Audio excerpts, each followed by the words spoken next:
Welcome everyone to the 200th Knowledge Seekers Workshop for Thursday, November 30th, 2017.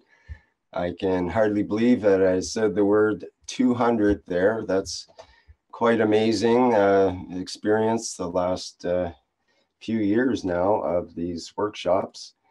And thank you to Flint for putting together that presentation that we just saw, showing all the some of the highlights from the last 200 or 199 at least workshops. Now I'd like to present a bit about some of the products that are available from the Keshe Foundation before we get into the main part of the workshop here. So just bear with me a second while I get that lined up.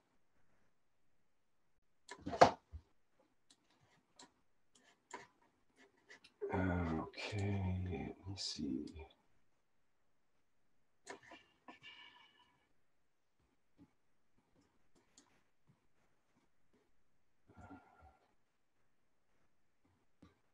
Okay, website.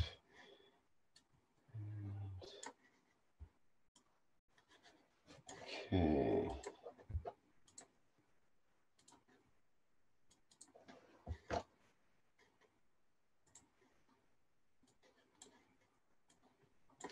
Okay, I just get this expanded so we can see it. This is the keshefoundation.org website. And if we go into the store part of the website, you have a choice of the KF USA and the KF store. In this case, I'll go to the KF store. And we see a promotional product here that's something you can click on the Rick, you just have to change your view there. Oh, sorry. Yeah, let me share the desktop rather than the window in case we change windows. Okay, let me give that to you again. And I'll just back up. So from the Keshe Foundation main store, which we can see here, you have a choice between the USA or the KF store. And if you click on the KF store, it brings you to this page, which shows the KF SSI logo cup. And that's the gateway into finding out more about some of the other products that are available that you might want for yourself or for someone else. Perhaps for Christmas is a good idea. And we have basic t-shirts with the logo and hats, button, women's t-shirts, coffee mug, etc. And when you click on these pictures, it takes you to the Zazzle site. It's called Zazzle. That's people that make these t-shirts. And you can order directly from this site. And when you do that, 20% of the sales go back to the Keshe Foundation. So you're in effect donating to the Keshe Foundation through buying the products here. And in this case, for example, Zazzle often has sales on the products. So this t-shirt, as well as other t-shirts today, have a special 30% off with this code at the top here that you can see.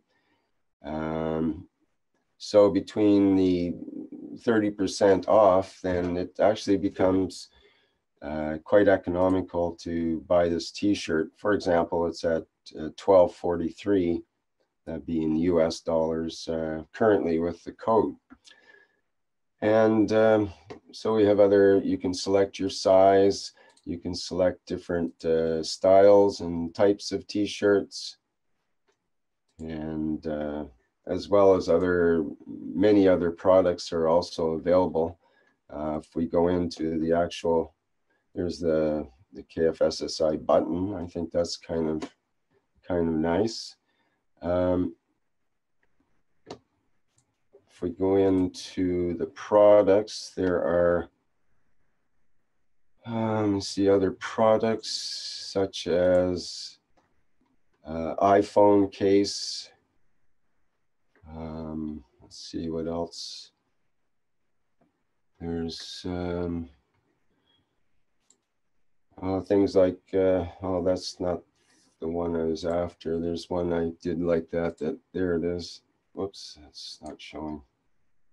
I have to sign in order to do that. Let me just do that. Hang on a second here. I'll do that offline and get back into the products. All right, so back to the Zazzle site. It's the Keshe Foundation Spaceship Institute Zazzle site, which is actually the home for that is, let me just get it up here. It's under www.zazzle.com. That's Z-A-Z-Z-L-E or Z-A-Z-Z-L-E if you happen to be American, or other parts of the world that say Z instead of Z. But in any case, it's www.zazzle.com/Keshe Foundation, all one word. You can see it at the top there, just Keshe Foundation. And that's the access point, or you can access it through the website like I showed is another way. And there's a number of products and it's an ongoing thing. We have a number of products that we're putting the logo on. Here's a nice Stein mug if you like that kind of thing. Let me see what's some of the other products here. There's another example of an iPhone case. In this case, it's the Otter, a well-known, very tough iPhone case. Stainless coffee mug. And various other products. You might like a nice tie, for example, with the KFSSI logo on it. And I thought this was interesting too. It's a wooden Samsung phone case with the KFSSI logo on it.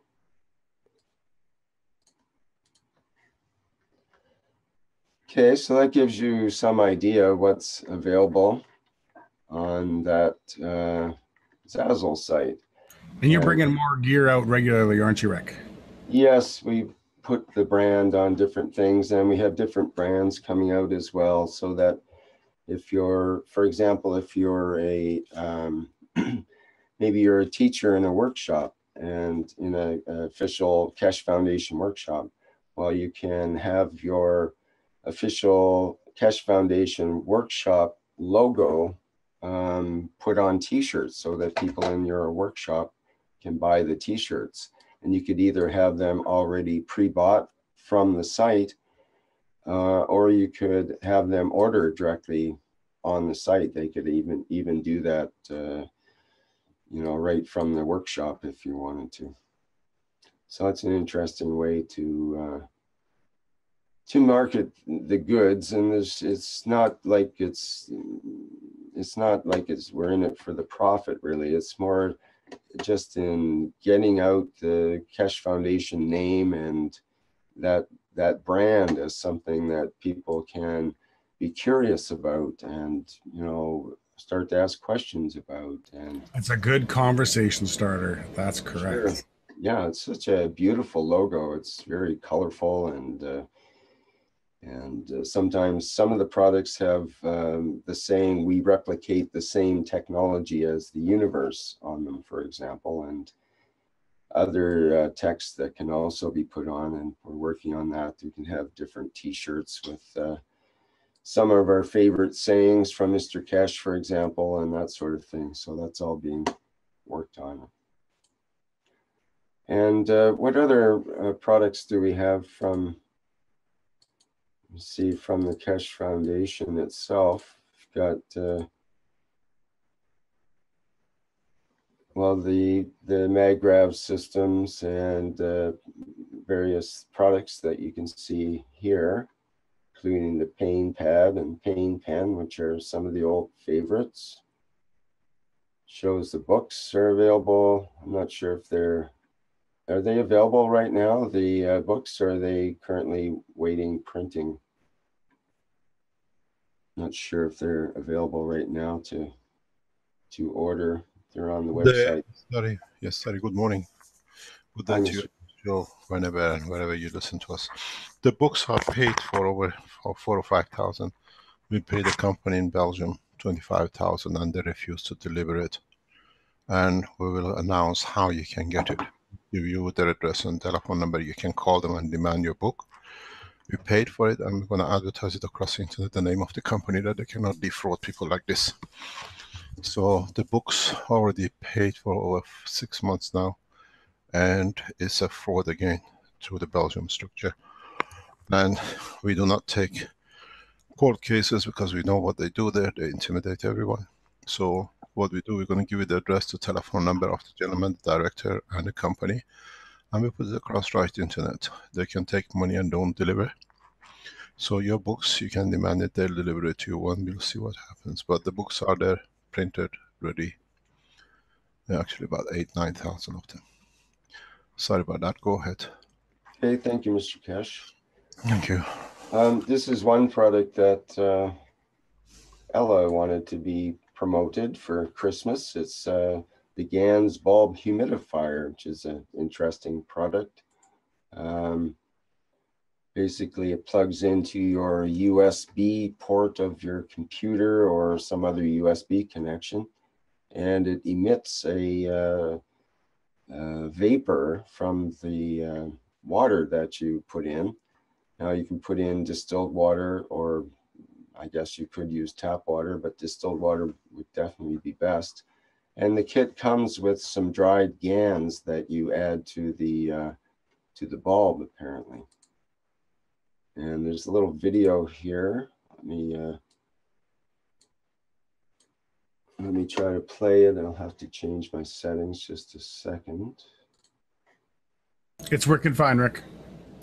Oh, is it? Okay, I don't have to optimize, you think? Nope, it's just a small video.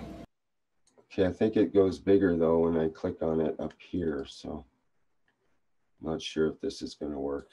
We'll try it.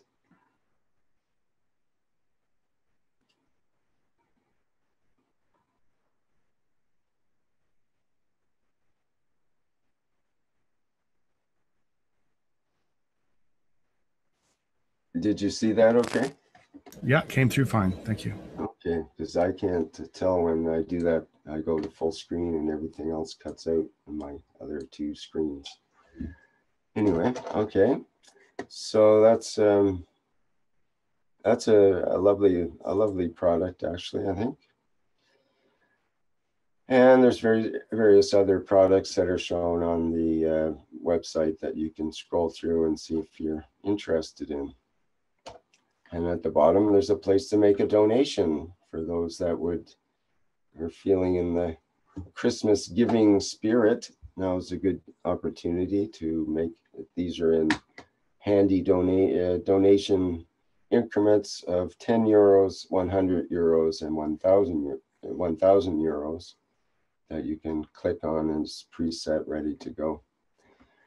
Okay, I guess that's about. Is there anything else I should be showing there, Vince? No, everything's good. I think we should move into the next part. We could look at the KFSSI US store. Maybe we'll do that for next week's installment. All right. Okay, Flint, maybe you want to bring back the our Yeah, sure. regular screen there. Yeah, sure. And I think, Mr. Keshe, would you like to introduce the next part of the proceedings here? I believe we're going to hear from Rui. Is that correct? Yes. Shall I start? Sure. we just get the screen going here, and No problem. yeah, it should be ready to go. Go ahead. Thank you. As usual, as we said, good morning to you, good day, wherever and whenever you listen to these knowledge seekers workshops. We have endeavored 200 plus public teaching. Overall, we have something like 300 teachings, public teachings, recordings, which runs to around about over 1,000 hours. Every aspect of the technology, every secret in technology has been set, and each one of you, according to your interest, have developed part of it. And in a way, it has become a structure of knowledge, science, and in so many ways, we'll see further development. Each one of us has taken one word or one sentence, which it tuned with our heart, with our soul, and we've done something about it. Over past nearly 4 years plus, we have seen people like Alex coming up with the beats, the maggraph systems, the what we call the pain pens, the pain pads, the every other aspects of the ganses which are coming in, the establishment of factories now which will run to tens of factories with thousands of workers in it in the coming up time. We are investing heavily in these things. This is not one person. This is all of us. This is a humanity taking steps, making the move to bring the change. 200-hour teaching is led us to a lot of progress, recognition by many governments, by many organizations. In so many ways, collectively, we have started writing the new ethos for humanity, be it on the science, be it on the intellect, be it on interaction of our own existence within ourselves, understanding of this meaning of the soul for the first time, understanding how we can become man of space without so much as we've seen in the past. But we have to understand, without the past, there wouldn't have been us. None of us would have been educated by the scientists before, could have understand this new phase. In so many ways, knowledge is a ladder, and you cannot escape one. Maybe you can, but the second one, if you don't put your step on it, your foot on it, you cannot rise up. We are building on the steps which other scientists build up. Brilliant mind like Tesla. People who understood the work of the universe, but in the strength of the matter state. We see brilliant scientists like Professor Miles. These are the people who have, and they'll be recognized in time for the developments they brought in understanding of the work of the magnetic fields, even though sometimes they themselves could not break through. In so many ways, we as totality have brought this together. We as us, as one family, have brought everything together. Now we have established a one nation, one planet. Now the establishment of the Earth Council, the Universal Council. The setting up of the factories is very important.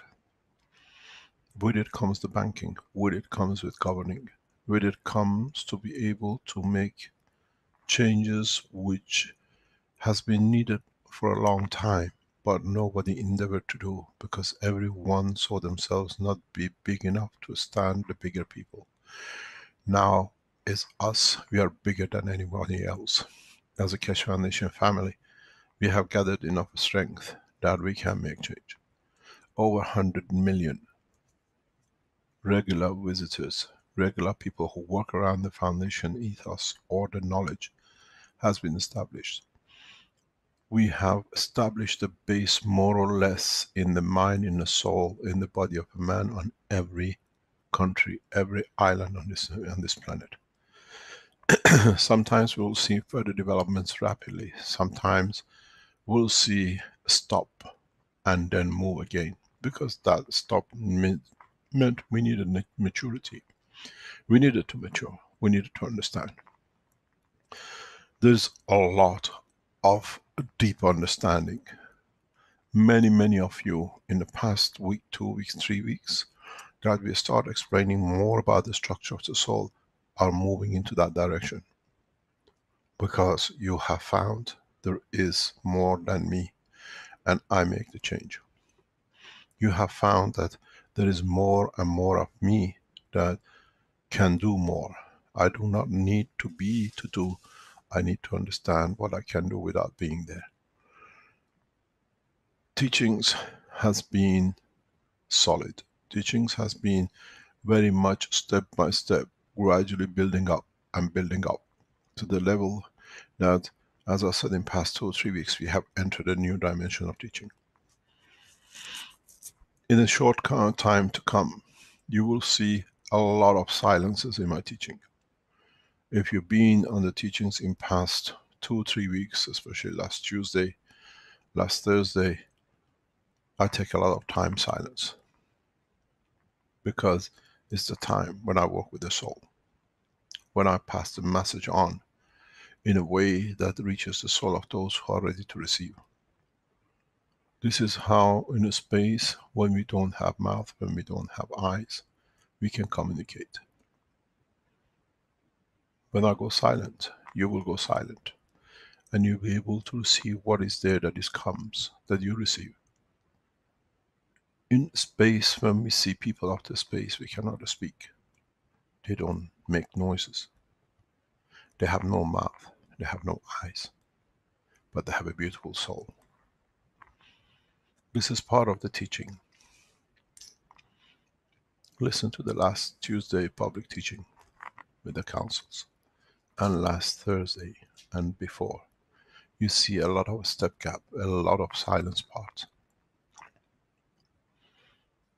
These are put in there, as I told you, when I started this 3-4 weeks ago, maybe more. We stopped the teaching because it's exhausting. Because it's not just by teaching by word, it's teaching the soul of the man, elevating the soul of everyone who is listening. You look for it while there is a silence. Our boy is telling something. So the silence is important.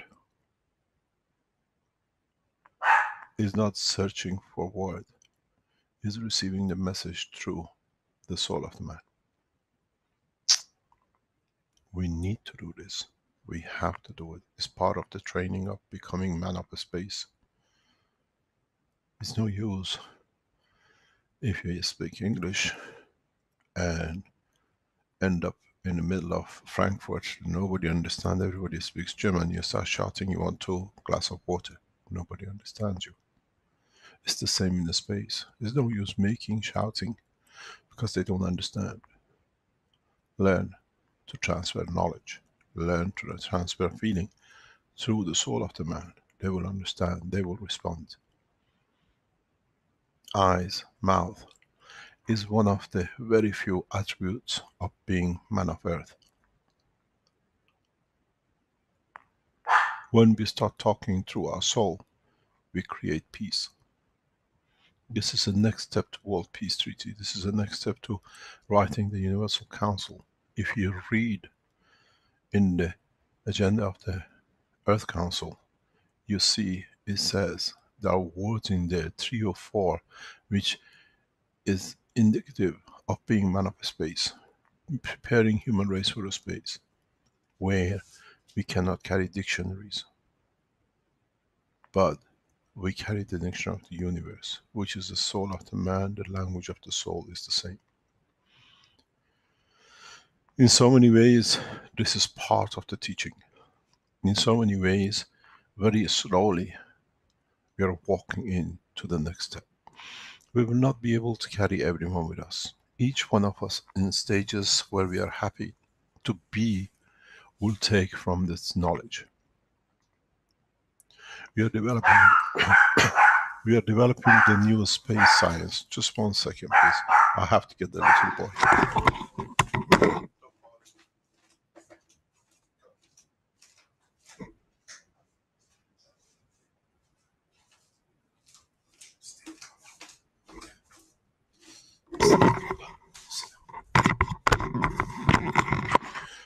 little boy is too nervous. There are noises coming. So what we need is to understand what is the language of universe. Is to understand how do we have to react to these conditions. What are the conditions we have to educate ourselves in? Bravo, little boy, bravo. So we understand how much and how far we still have to go. The space labs which are getting developed, the space fuels, the space reactors, new type of reactors is getting developed in different part of the world by different knowledge seekers. We are gradually reaching the point of opening a new dimension in knowledge, in the space, in energy. But at the same time, this is not the end. This is the beginning of a new era. This is the beginning of a new adventure for all of us and our future generation. So 200 teachings becomes the cornerstone of literally from now on. The next 200 will be totally and more in the direction of the space development, space travel. Hopefully by the time we reach 300 and 400, we are already in space. Different part of the Keshe Foundation research people are developing every aspect. You have to understand there are two phases to the work of the foundation. Governmental side has already achieved left-hand motion. It's us who's got to do it. And the governments know that they cannot hide because the knowledge has been taught so openly. In the next few weeks, you will see the production of the material in the space level. We'll bring, we'll show, we demonstrate systems which can produce materials as we need in the space. That itself will be a breakthrough. We'll see the maglev systems which supported with the star formation, supported with the new power supplies which we have developed that makes us independent in flight. These are what we'll see to come.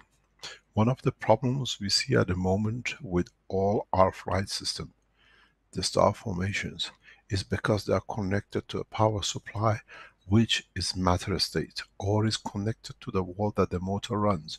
So all the fields, as you've seen how you nano-coat the wires in the walls when you put your maglev system, go down the line. So you cannot build a spaceship to lift when you already have a leakage in the sieve. You cannot build a plasma. You cannot fill the balloon of the plasma because whatever you're making, you're reducing, you're letting go. Secondly, having the battery operated reactors to create motion is impossible because then the matter state comes into operation. The new development of the PPUs is not for power generation, become freestanding generators.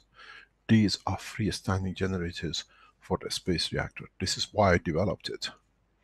But it's there if we need to use it to support, to change situations like war between Iran and Saudi, which is looming on the horizon. We can make a change and it'll be so rapid that it'll bring it. But in reality, the new plasma power units, what you call off-grid, is totally for a space system because the energy created is in the plasma state. So when it feeds into the plasma reactors, creates a condition of containment and energy which will allow the whole system to become independent. This is the beauty of what is to come. This is where the development is. In the past few days, as we announced, different groups of Keshe Foundation, different researchers are developing new, extremely new systems for space development. When we will see, when we will show the new material, matter state elements, like zinc, like copper, like gold, like nickels and the rest, we are not producing it to be the matter state. We are producing them that in a space we produce structures which are like human being structures. They are not made of solid steel, but they are made of the fields of the steel, which means no other external fields can affect them. Just the property is very much the structure of the body of the man. Our structure is made of ganses. So We have the structure, but flexible structure that it can stand heat, wind, or whatever. Structures in the space, despite the present belief that we have to build concrete block, aluminum frame blocks, we build them. But there'll be dynamic system, plasma, gas systems, the way we see the body of the man is made of. All the entities in the universe are built this way. So we have to follow if we are going to succeed in the space technology. Our bone is structured that way. So is a shell of an egg. So we have to be able to live in the space, we need to develop these technologies. Not for us, but for what we are there to achieve, what we are there to bring for the new generations, the future generations. Very much inter-race generations which will come. We've seen the marriage of Africans with Chinese, with Americans, with Europeans. In a coming time, we'll create children of the soul of the man and other souls in the universe, that the new soul decides how it wants to manifest itself. Would they look like China-African children, or would they look like Euro-African children? They'll have their own beauties.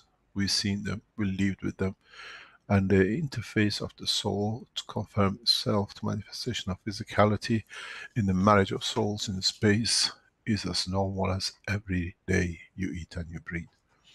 This is some new understanding which will come. We will fall in love with the soul we meet in the deeper space, and it'll be still the soul of children that will be born out of the man and other races in the space. Not the way we are used to it out of the physical interaction, but understanding the existence of the soul and emotion can decide the manifestation of the physicality of the new soul. Then the mother will see from earth the child in the eighth phase, and the father from another dimension of the space will see his child his way. This is the beauty of it, both can love the same. It's very much when we see Afro-Chinese, the father's Chinese father, he sees the character of Chinese in the face of his child, as the African mother sees the beauty of the African face in his child. This is what is going to come. These are on the horizon. We cannot escape. These are the consequences of developing new dimension in the science of man. It's very much what we had by finding United States, as we called it, in the new continent. All from all corners of the universe on this planet moved there, and they mixed. Now no one knows what's what, because it's mixed so much from every race. This is inevitable when we go into space, or when we open the door to eyes of ourselves and see people of the universe who's been amongst us. Now we can recognize them. Then we understand, even today, there are mixed children amongst us. This is the beauty of life on this planet. These are what is to come. The new space reactors, this new space, what we call generators for the plasma only, is what will change the course of humanity. The same power generator plasma will produce any food you need. Anything, any energy which you might need. Any sources of life which you might want to extend to be part of your life. As we said, the world, the universe is your oyster. It depends how you want to open that oyster. Would you like to enjoy the flesh, or would you like to enjoy the pearl? That's on the way you decide. The humanity has been given a new chance, and we are there to explore. I'm sure by the knowledge seekers of 400, many of us will have a total understanding, new understanding of new space technology. The biggest problem we have is ourselves. The biggest problem is us understanding, appreciating the beauty of the new knowledge which we learn. If we do not learn, we do not progress. We cannot go to the next step. And we see the others go, but we cannot understand. What I like to do, as I know Rui is in the background waiting to read the Portuguese Earth Council mandate, what we call as it is. If you can put up the constitution in Portuguese that we can read to us. I have asked the Arabic version to be read next week as part of the peace program we are running between Iran and Saudi Arabia. After that, we'll ask Dr. Parviz or Azhar to read the Persian version of it. And we're going to the other languages. In a way, we remind ourselves, don't forget, doesn't matter in what language is read, it's the soul of the man who has got to appreciate it. Can you let us have the Portuguese version for Mr. Rui to read it, please?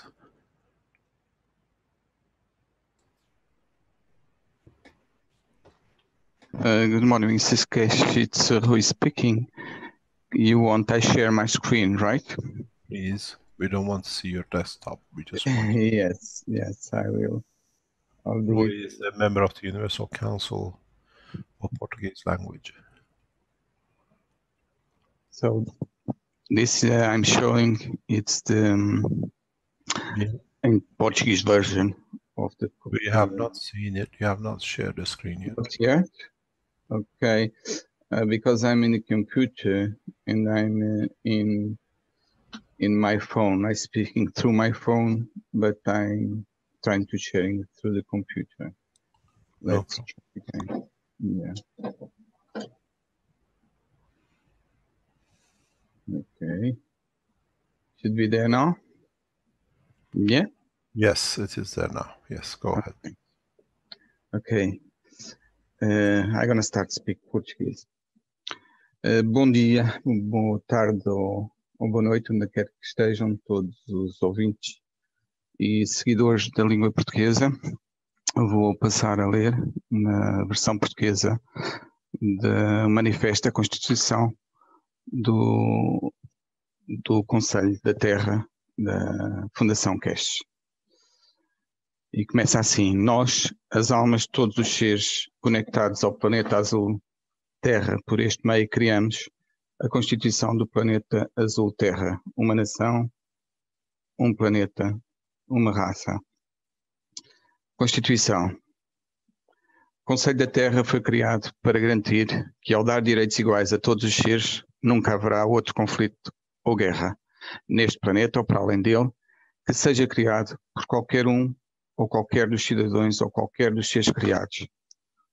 O fim da guerra e o estabelecimento da paz serão alcançados através da compreensão do potencial de todos os seres criados. O caminho para a paz deve ser a consciência de que as soluções são alcançadas através do diálogo e elevação da alma do adversário e não através da sua degradação ou rebaixando a sua própria alma ou existência física. A paz tem que ser o objetivo de cada intenção na existência de todo o ser neste planeta. O Conselho será o portador da bandeira desta emoção para criar um ambiente onde a paz possa ser alcançada na Terra. A paz deve ser a pedra angular da existência entre aqueles que são deste planeta e optem por viver neste planeta, bem como para aqueles que são da Terra e optem por viver no espaço. A Terra tem que se tornar o berço da paz para a evolução de todas as raças. Nós, o Conselho da Terra, reconhecemos que a Terra faz parte do Sistema Solar, Galáxia, Universo e todos os únicos. Como tal, o planeta Terra precisa se tornar uma parte do ciclo da criação, apoiando o planeta e todos os seres que nele vivem para se elevarem além do ciclo atual de evolução para uma existência mais satisfatória e pacífica.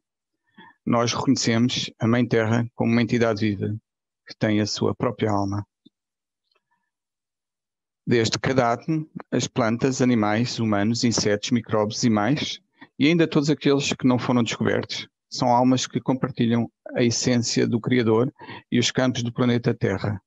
Juntos, combinamos-nos para formar a alma coletiva do planeta.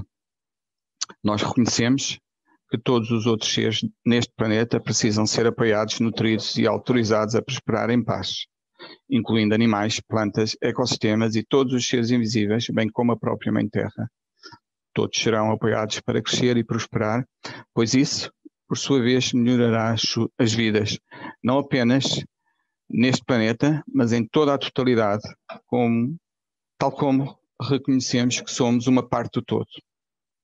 Cooperação mútua, colaboração, partilhar e a contribuição para o bem-estar de todos deve ser o principal empreendimento do Conselho da Terra. Nosso objetivo é apoiar o planeta como um todo e todo o ser que mora aqui. Serviremos para criar um ambiente de nutrição e harmonia em que todos os seres possam crescer e prosperar à sua única maneira. Os 6 membros do Conselho da Terra.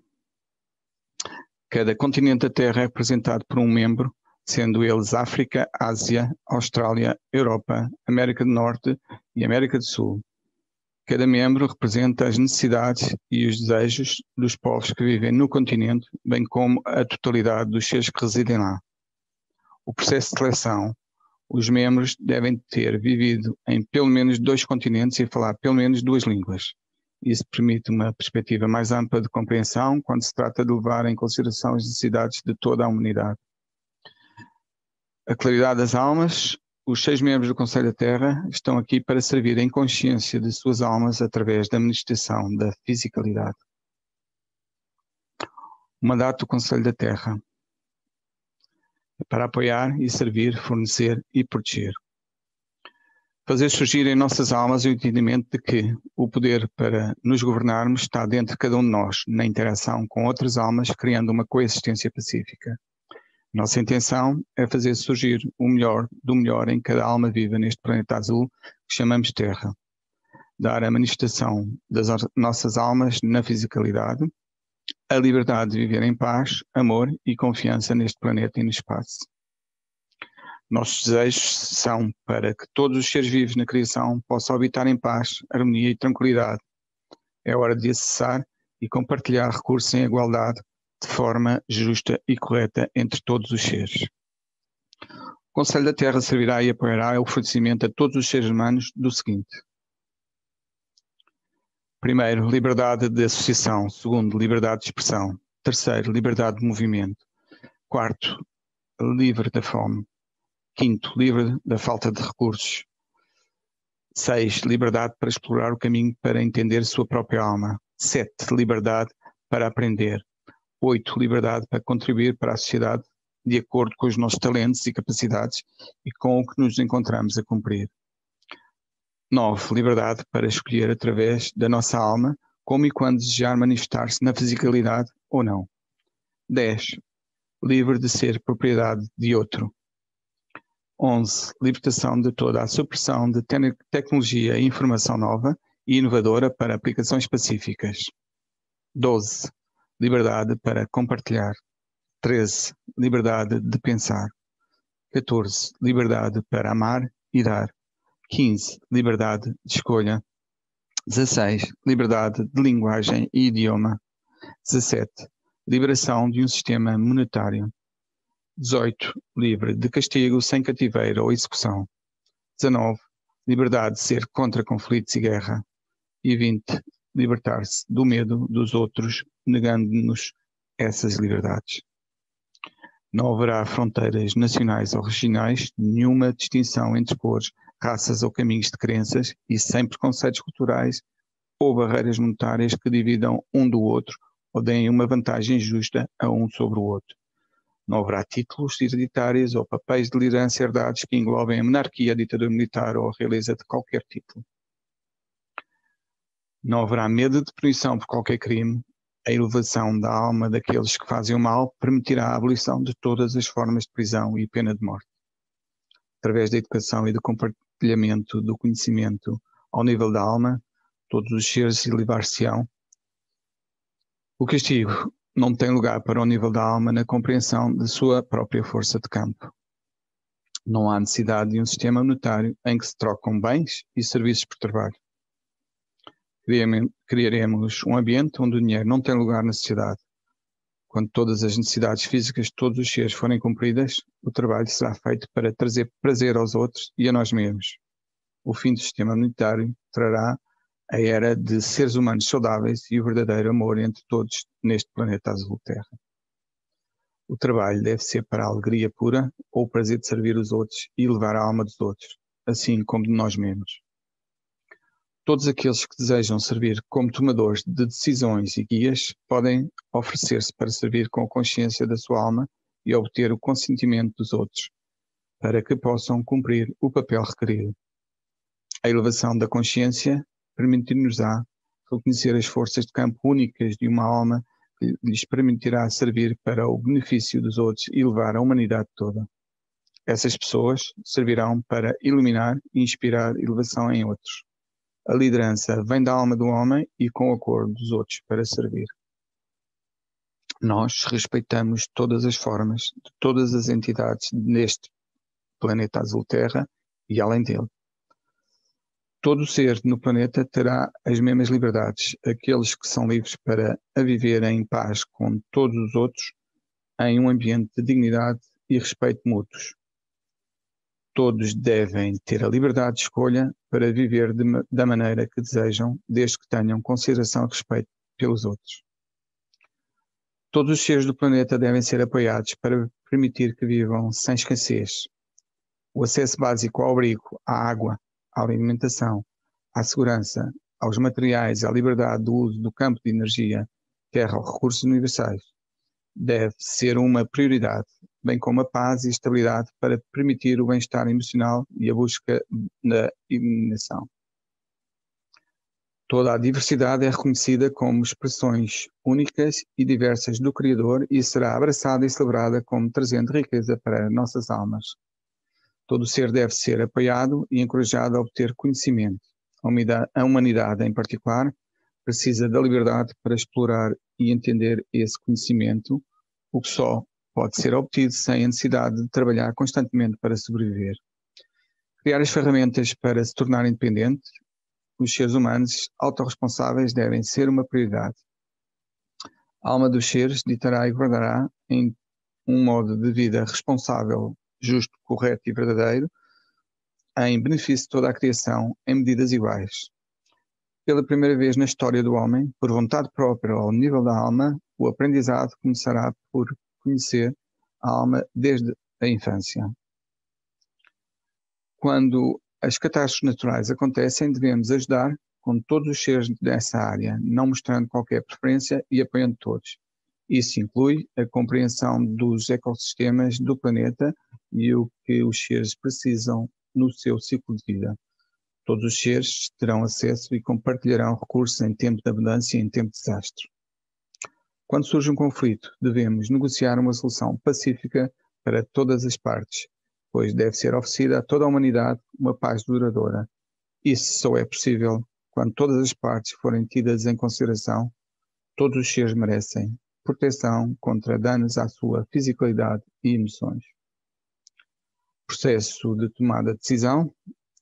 Nenhuma maioria violará as liberdades de qualquer minoria. O consenso será alcançado através do diálogo e da elevação da alma do homem. Cada decisão deve ser benéfica para todos. Todo ser deverá ser respeitado, tratado de forma justa e igual em todos os aspectos. As almas dos seres governarão cada ação de forma pacífica. Trazer a paz ao planeta e a todos os que aqui vivem deve ser sempre esse o nosso objetivo. Satisfazer as necessidades de todos é a única maneira de conseguir isso. E um convite que venham todos os seres do mais pequeno ao maior da criação para celebrar, apreciar e abraçar a paz, o amor, a confiança e a liberdade. Todos os seres estão aqui para se elevarem e alcançarem o mais alto nível de consciência humana ou elevação das almas. Todas as almas renunciam a todas as armas de agressão, ao ódio e diferenças. Vamos ter a paz e tranquilidade neste planeta azul a que chamamos Terra. Todos os seres vivos viverão em harmonia com todas as criações neste planeta azul a que chamamos Terra e com todo o universo. Os princípios orientadores da conduta física são apropriados até ao momento em que as almas dos homens compreendem o seu funcionamento e posição dentro dos limites dos princípios universais. A alma merece conhecer tudo em diferentes níveis da criação. Todas as almas vivas têm a liberdade de igualdade para viver em paz e prosperar aqui na Terra e além. As almas de todos os seres trarão o melhor dos talentos, forças e belezas para compartilhar e florescer ao longo da criação. Sobre o poder das almas para governar todos os seres vivos aqui na Terra, o poder não foi dado a líderes ou entidades com o propósito de controlar ou dominar os outros, mas vem de dentro de nós para amar e dar a paz, o amor, a felicidade e a liberdade aos outros. Esta Constituição terrena tem as melhores intenções para fomentar a paz, o amor e confiança e a liberdade das almas de todos os seres vivos, incluindo outras entidades ao longo da criação. Esta Constituição é para capacitar todos os seres a fazerem a coisa correta para o prazer de trabalhar e servir lado a lado e com outras almas para verem a beleza na criação. Esta Constituição é fluida e pode ser ajustada a qualquer momento em caso de necessidade, por exemplo, a conduta do homem para a coexistência pacífica, os tratados de paz entre os homens, sem guerras e ou qualquer forma de agressão neste planeta azul que chamamos Terra, e contacto com outras entidades de diferentes áreas dos universos. Tem o aditamento. Esta secção destina-se a estar em branco para emendas adicionais no futuro, quando necessário para manter a paz permanente neste planeta azul Terra e além. Escrito pelas almas dos povos do planeta azul Terra, representado pelos membros do Conselho da Terra. E temos um contacto de e-mail, que é o peace@treatcouncil.org, que é onde se devem dirigir por escrito.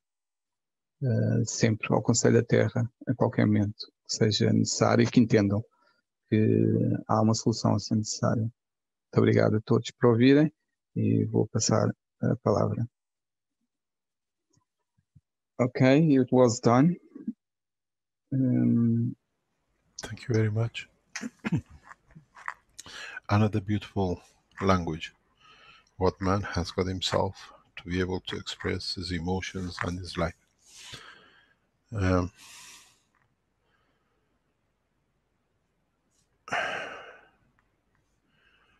Anything anybody would like to speak?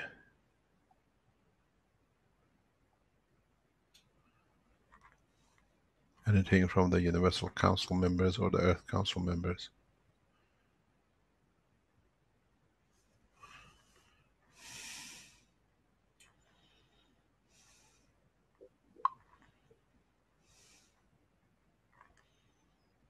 Good morning, Mr. Keshe. Good morning. Good morning. This is Azar, Universal Council Farsi. I like to say something about what the journey we're going through, and one of the things I want to mention is we live in a planet that there's so many things going on for decades and decades, for thousands of years. And what I want to bring everybody's attention is, or at least what I see, without anything happen that we see on a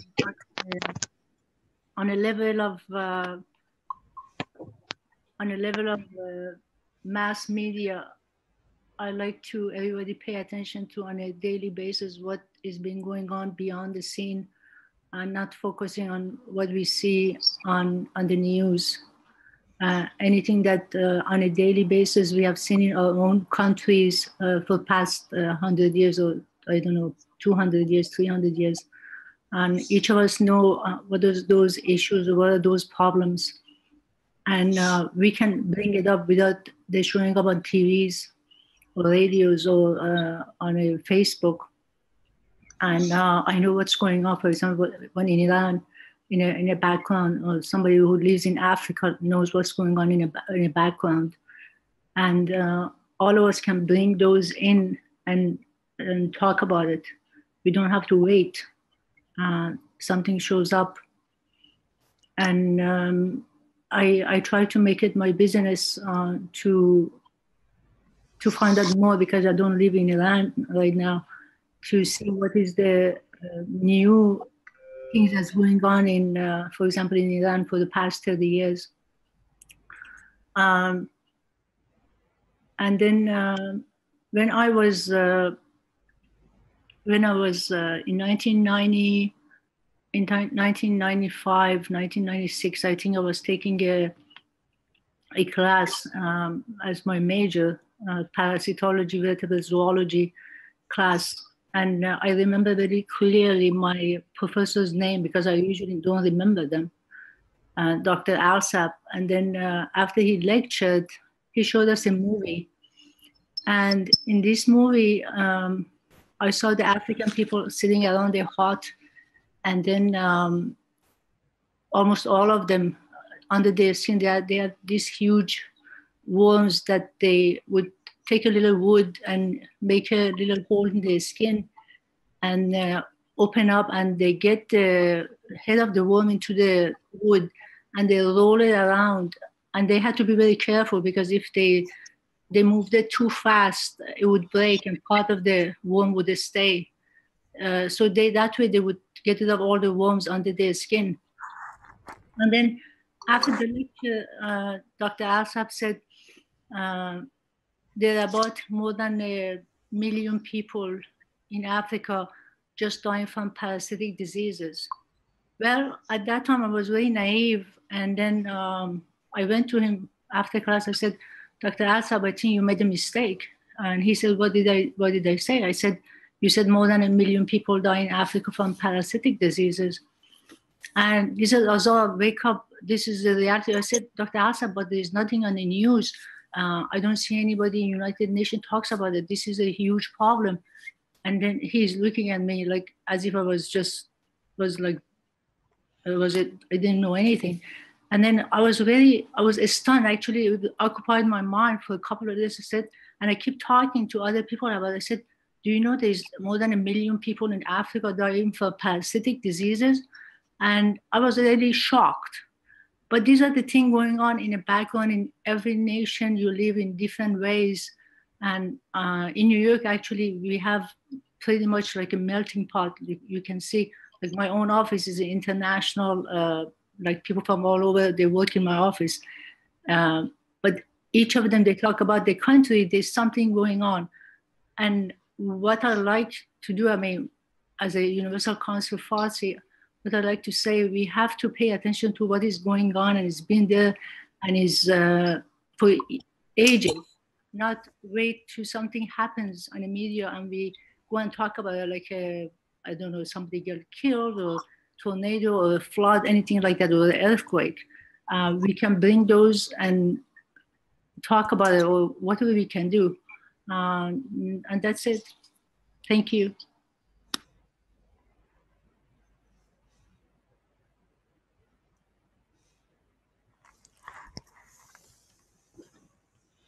Any other comment?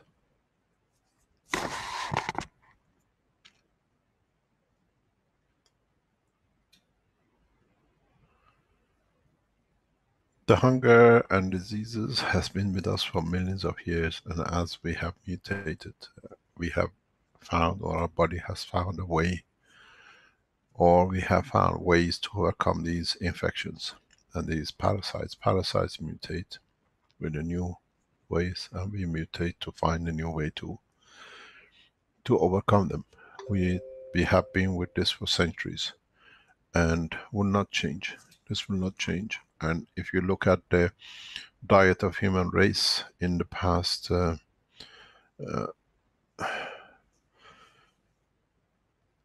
let's say hundreds of years, look at the Indian food, look at the Far East food, look at the African food.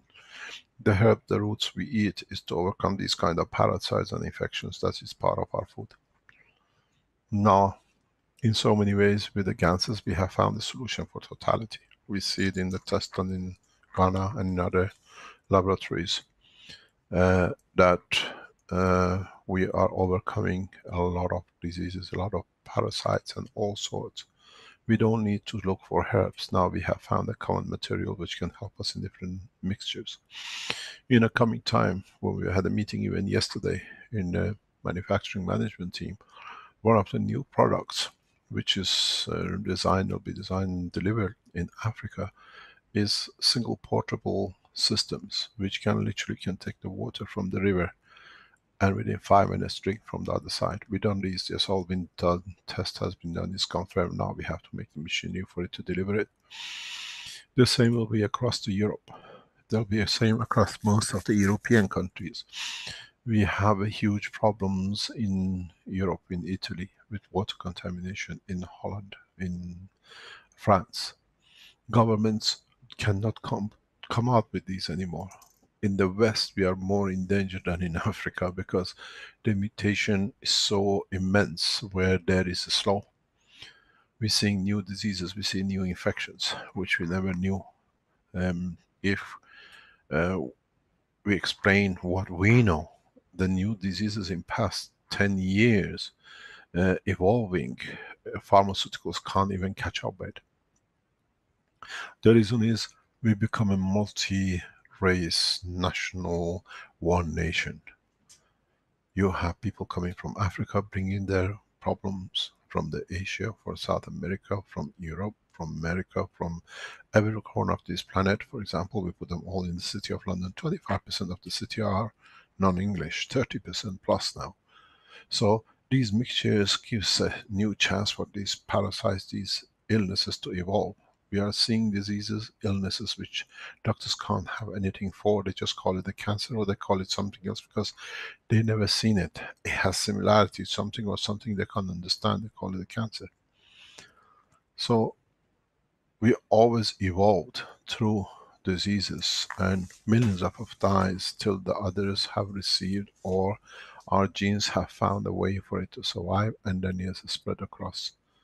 That the rest have learned to do it. This is not the end that 1 million die in Africa of parasites. If we do not understand the whole process of the technology, millions of dies of us human travelers in the space just by simple energy transfers which can adjust, attach, become part of our cells, and then we call it viruses. This is part of the evolution till somewhere our amino acid creates itself a new shell. This is foreseen. This has happened in the space before. When the race enters a new dimension, their amino acid or the structure of the block of their life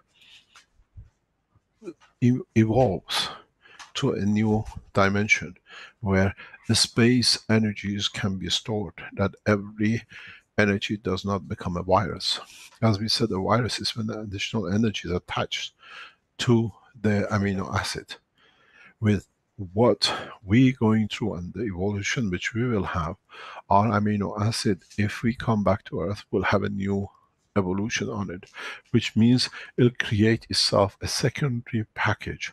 Most probably our amino acid will have a fifth element to it, which is the element of plasma, which is absorbing energies, which allows normal life in spite of new energy. So viruses gradually become irrelevant. These are not part of what it is. It might happen. This will happen.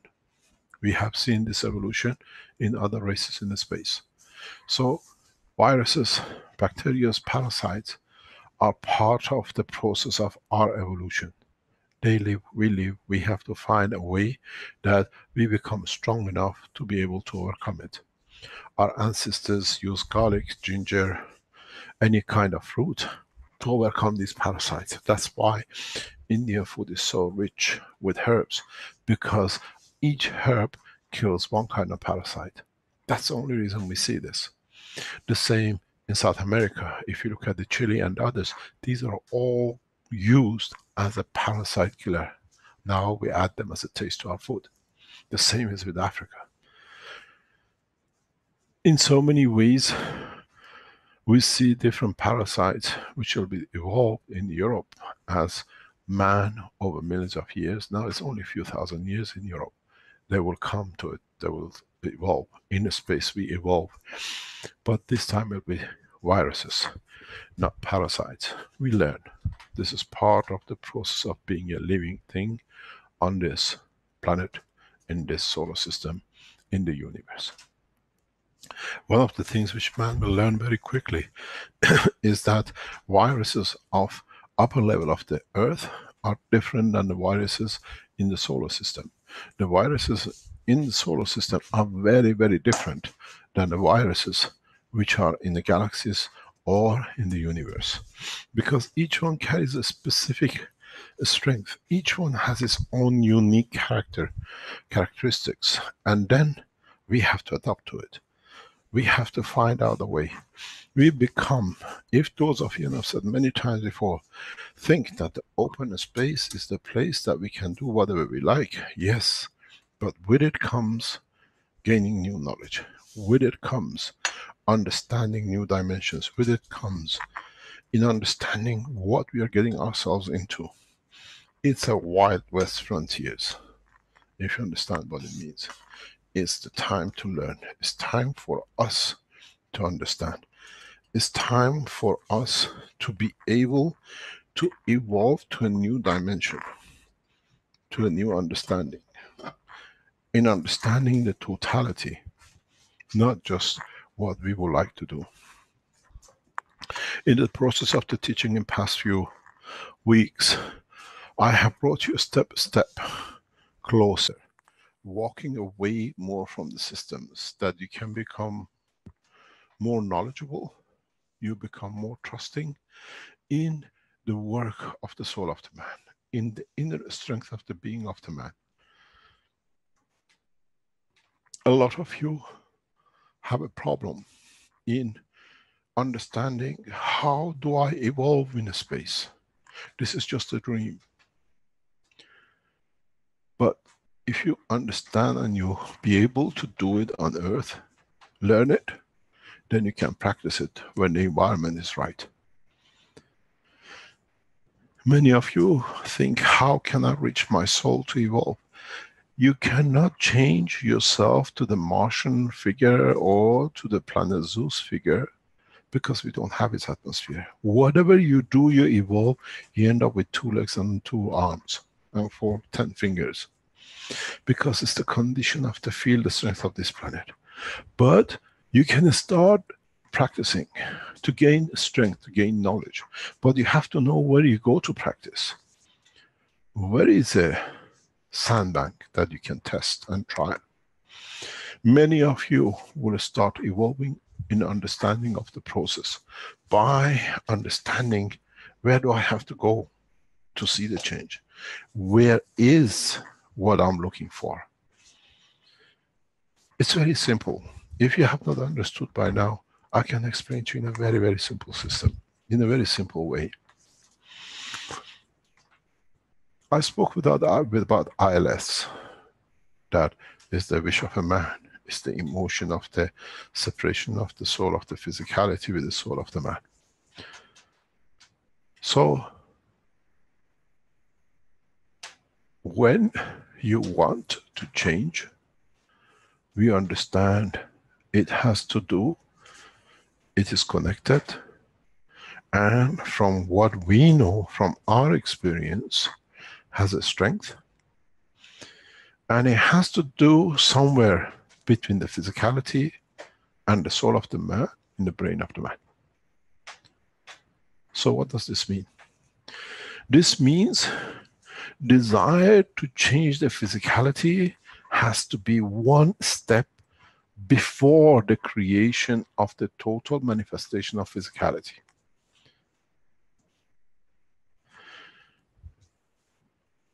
You create physicality out of the fields of the soul, and then depending on which part of the dimension of the fields, which is the filter of the brain allows, connect that to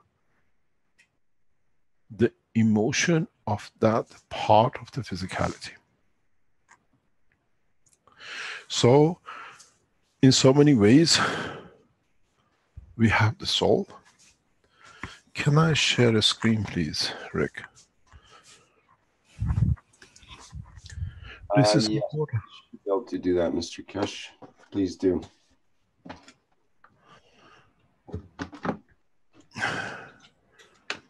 What we need to understand is very simple.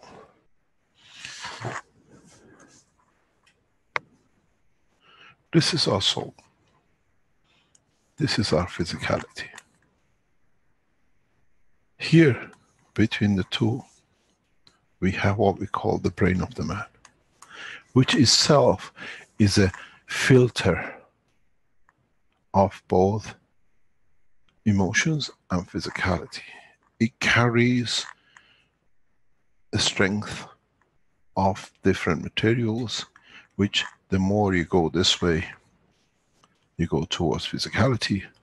The more you go this way, you go towards soul. So if you understood this, somewhere in between is the borderline, where more or less in this borderline, in this filter zone, before the information of the soul is in strength, converts into conversion of the soul of physicality to order the physical part, there is a part where both souls interact. The interaction zone between the soul of the physicality and the soul of the man as a total. Somebody said, I don't believe in physical soul and the soul of the man. It's all one. It is not, it means you have not understood. If you want to understand very well, look at the dynamic core. We get an empty hole in the center, but we have cancers which are in the periphery.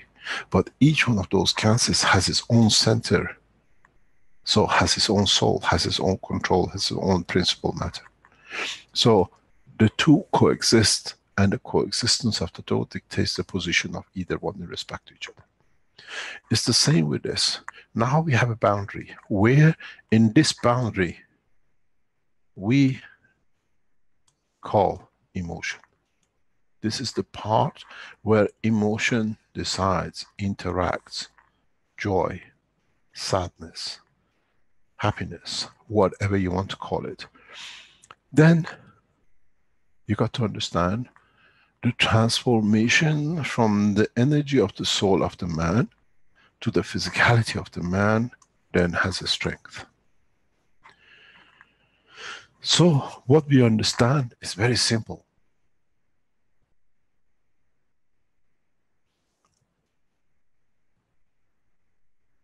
We get happy.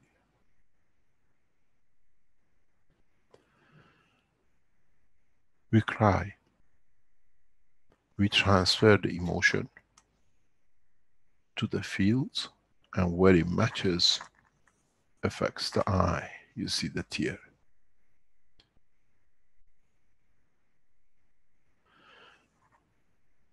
We get afraid. It affects the part which is the fear strength. We shrink, we shrivel.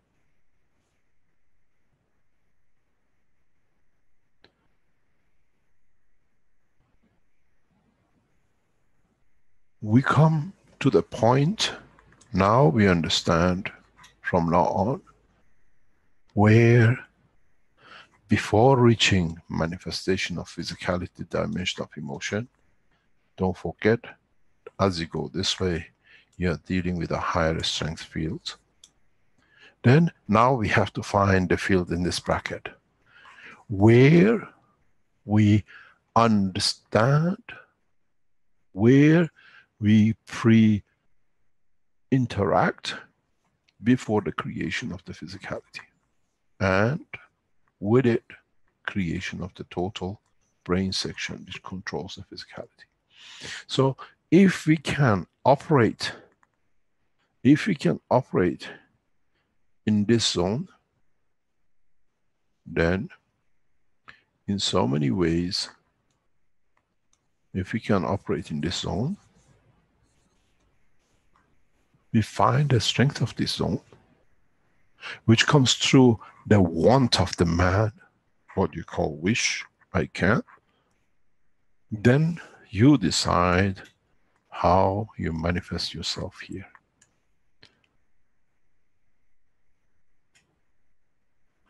ILS or MS operate in this zone, where you separate the physicality away from the motion, from the soul of the man. You need, if man has managed to evolve and understand that the soul physical part can separate the creation from the soul of the man, fields that they amicably, they decide to say goodbye to each other. So you don't say goodbye, you create a new condition.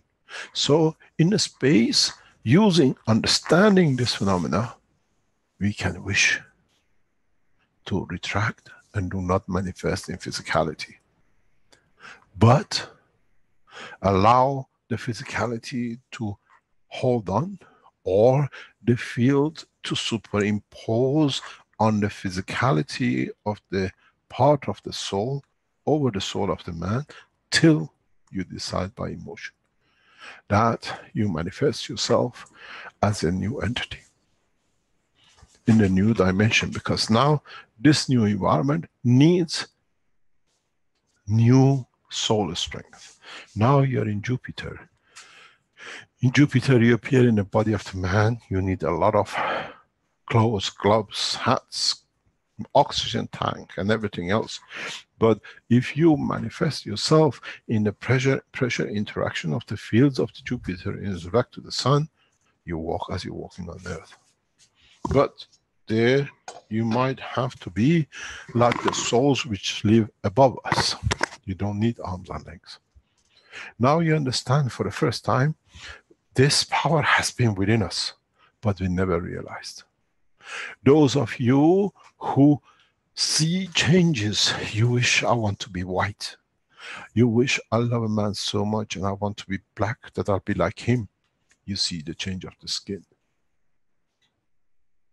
You see the power is so much deeper that for the first time man moves into this new purple area. So we already know this. Now we need to practice. The only things that man can do on this planet in a way to practice, to understand, to exercise, to understand the power of his soul, the changes he can do is try to change the color of your eye. The peaceful of the eye. What we call the death color of the eye. The peaceful condition that everything becomes transparent. Try, you can change the color of your skin. You can interfere with the wish to color the change of your hair. You can change your height. You can change your feature. But it needs understanding. It has to be, I can, I wish, is to, for my soul to find, to learn. Is the promise of the physicality in the field of strength to the soul that I do not want to separate. I want to be part of you. I am part of you, but I want to change. In the past, I used to change what you call it, filters, and have a different blue color eye or yellow by just putting a filter on. Now I want to do it myself. Many of us can do. Many of us have done, but we never noticed. It's within us. We do it so naturally. We have done it, but we never understood it.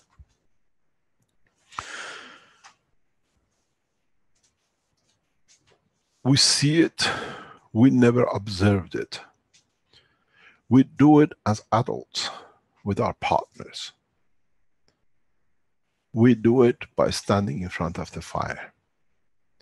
It's hot, we retract. What about if I stand in front of the fire and go back to the dimension of the pink area, that I want to stand higher temperature, that I can create the body condition, environmental condition around me, that the field of the heat does not change me. I stay at my wish. We saw this very clearly, if you haven't understood, with the videos on Tuesday with Tom Sellers, where the field across the hurricane has stayed so beautifully full of flowers. You are that flower. You are that circle. But you have to understand how to reach it. Then you can stand the heat in a way because you wish to. Stand next to your partner, stand next to your child, and extend that I want to be larger than my physicality, that I love my partner so much that they want to be part of me. And then you see how you feel. All of us have this power within us. And this we need to do before we can go to space. That we have learned, we don't get trapped in the strength of the physical matter of the earth, that then it can devastate us in the space.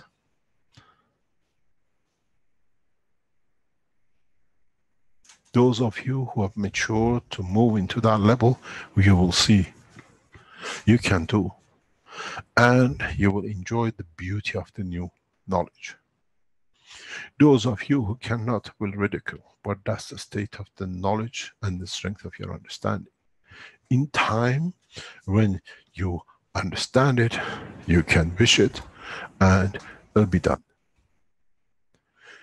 Your 10 fingers cannot change, but if you are ready for this, then when we go into space, you know, you understand, you become part of the plasma energy of the system, and you manifest yourself when you need, the way you need. You can stand the space travels in any dimension. That time becomes irrelevant. Time does not exist in the space of universe. Time only exists when there is a decay in the strength, that you have to go from one to another. If you stay of the same strength, time does not exist, because you are always the way you are. This is the attribute, this is the beauty of the Creator. And man is part of it, so we know it. We understand it. Now we have to practice it. We know we can do it. Many of us do. We change our features to be the way we want. We change our need the way we want. Now we can change our physicality. There is part of you that, if you understand, can make a condition that physically you move in the direction of the soul, but not in the physicality or matter of the body of the man. And then you can decide in another point, I want to be here. And you can be 1 second in Tibet, not the second in Manchester.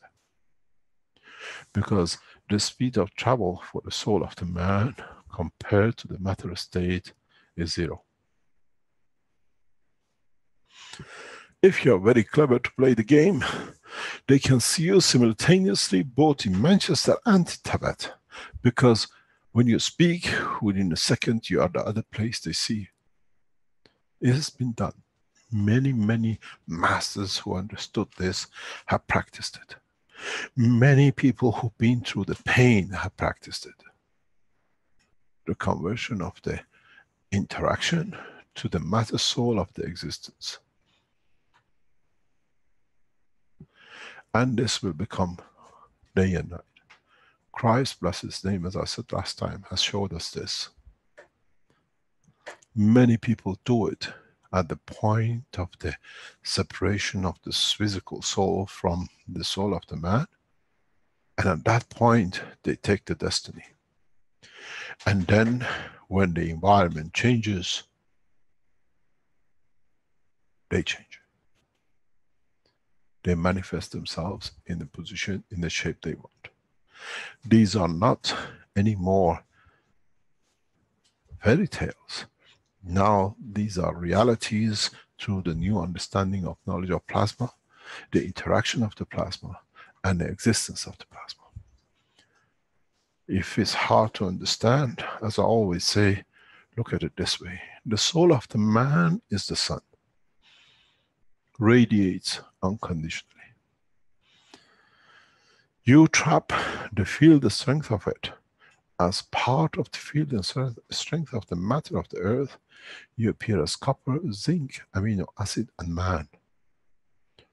You interrupt the same field at Jupiter, you become different according to its environment. When we get to Jupiter, to Venus, we'll see the animals, livings that are there according to the field. There is nowhere in the universe which is void of life.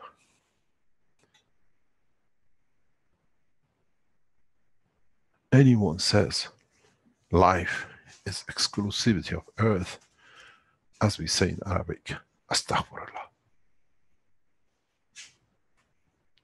It means we have not understood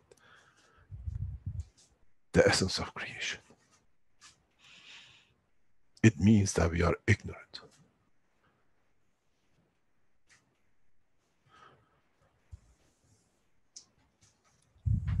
This is the beauty.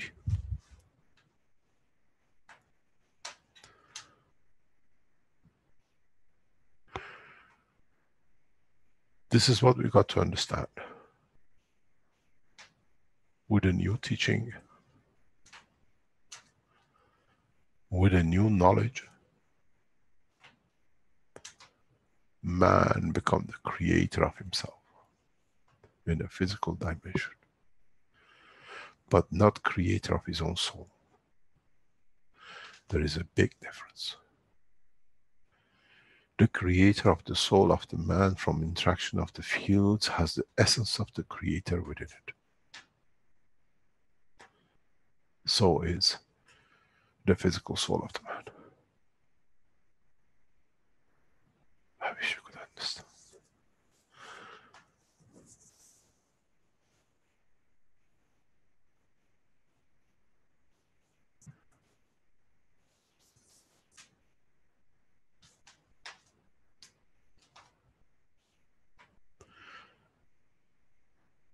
The knowledge you gain is the true essence of the knowledge of universe. It's you who has to understand what strength you want. Do you want the strength of the joy? Your body will be joyful. You want to create the strength of sorrow? Your body will show sadness. You want to enjoy a new presence free of cancer? You do not need no cancers and no cores. As now you carry that dynamic reactor, which is your soul, in interaction with the dynamic essence of the physical soul of your body, and you can create a new body without cancer. Many people do this. Now that we understand, we can practice it.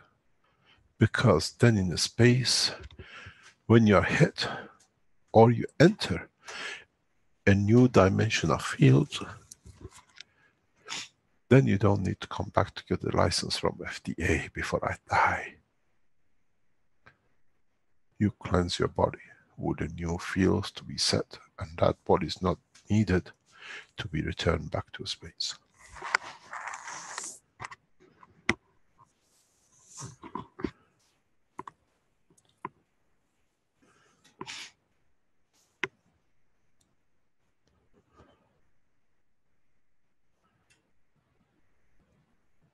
This is the time of the transmutation of the mixture of fields, not anymore one field. Is the next step up. You have the transmutation of element from one thing to gold or silver or whatever. We learned that we can have the transmutation of the fields that we create from fields elements and from elements fields.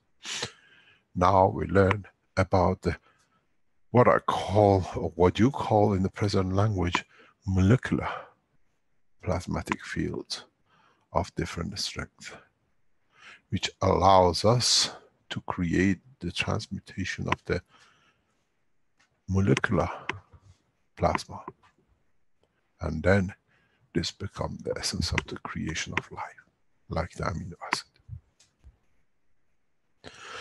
You change the field, and then in a way the field change and the order they have, they decide the structure of the manifestation of the man.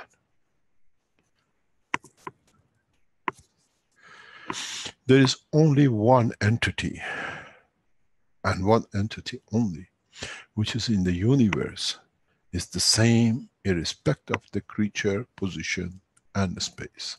And that is the soul of the creator, which is the essence of the creation of all being across the universe. And it's sacrosanct. And we all carry the same.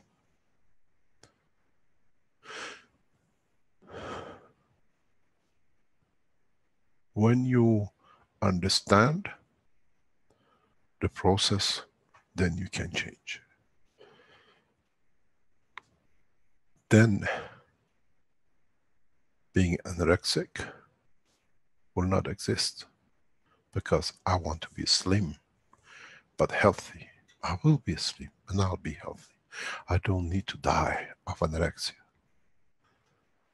If you are overweight and you have all sorts of diseases and you want to be slim, you can do now, if you understand. It's not in your image, it's in the strength of the soul, of understanding the field, the strength. But it needs a lot of practice. As we say,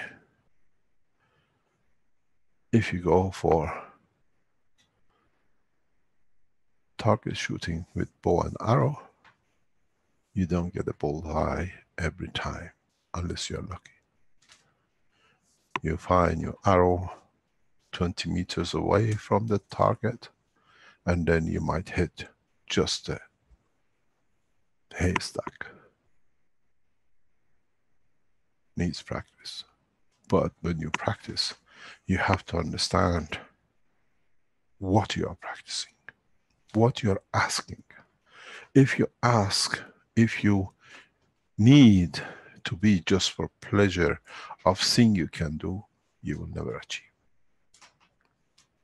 If your wish is of the order of the pleasure of the soul of the physicality, the soul of the man will gift you. There is a big difference. Go back to my teachings in the past. You ask for yourself, you shall not receive. Now you understand, when you give to be pleasured, you receive.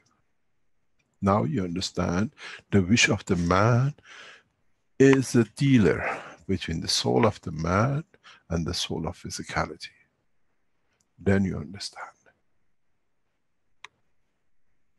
As you want to have the pleasure of blue eyes and a blonde hair, and it's not for the emotion of the man, but the beauty of the physicality of the essence, that the soul will get pleasure in receiving it, you shall be.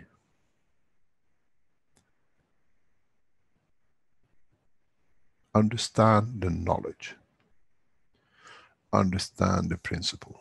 Understand the process. The physical soul of the man needs the pleasure to know it can be, that it can be enjoyed, the beautiful words of what a beautiful eyes, what a gorgeous hair, what a talented, knowledgeable man. And the only one which can do is the movement of the soul of the man in the absorption, interaction with the fields of the emotion of the man. If you go back into the teachings, if you go back in the space technology, which we always speak about, it's very much, we can do it like this. This is the soul of the man. This is the physicality of the man. And this is the emotion of the man.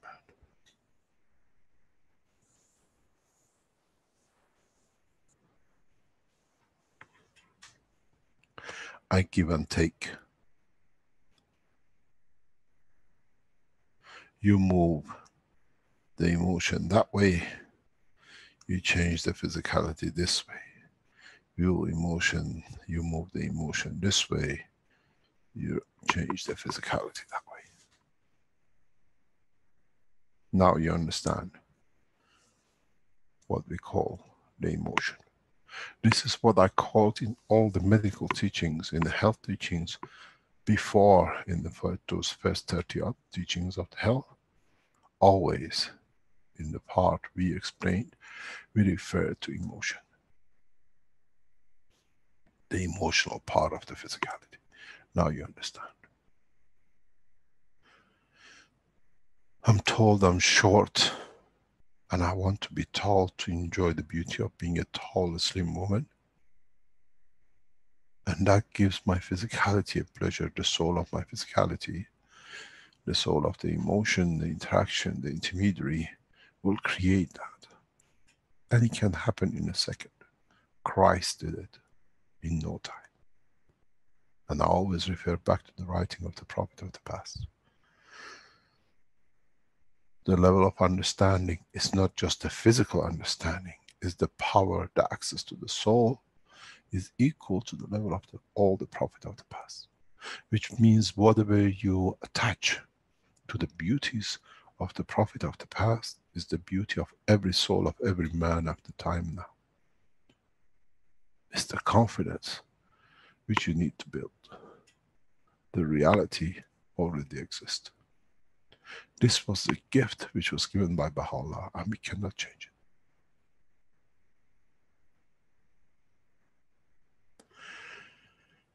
This is what we have to understand. As knowledge has been like a ladder step by step, so has been the faith in the belief in the structure of the man.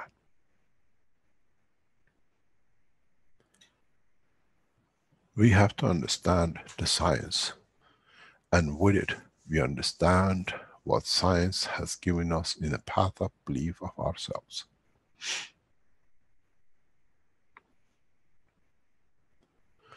The process, the ignition key, the understanding of the evolution, or what I call Darwinism of the space technology, is understanding the process of the interaction of the fields of the souls of the man himself.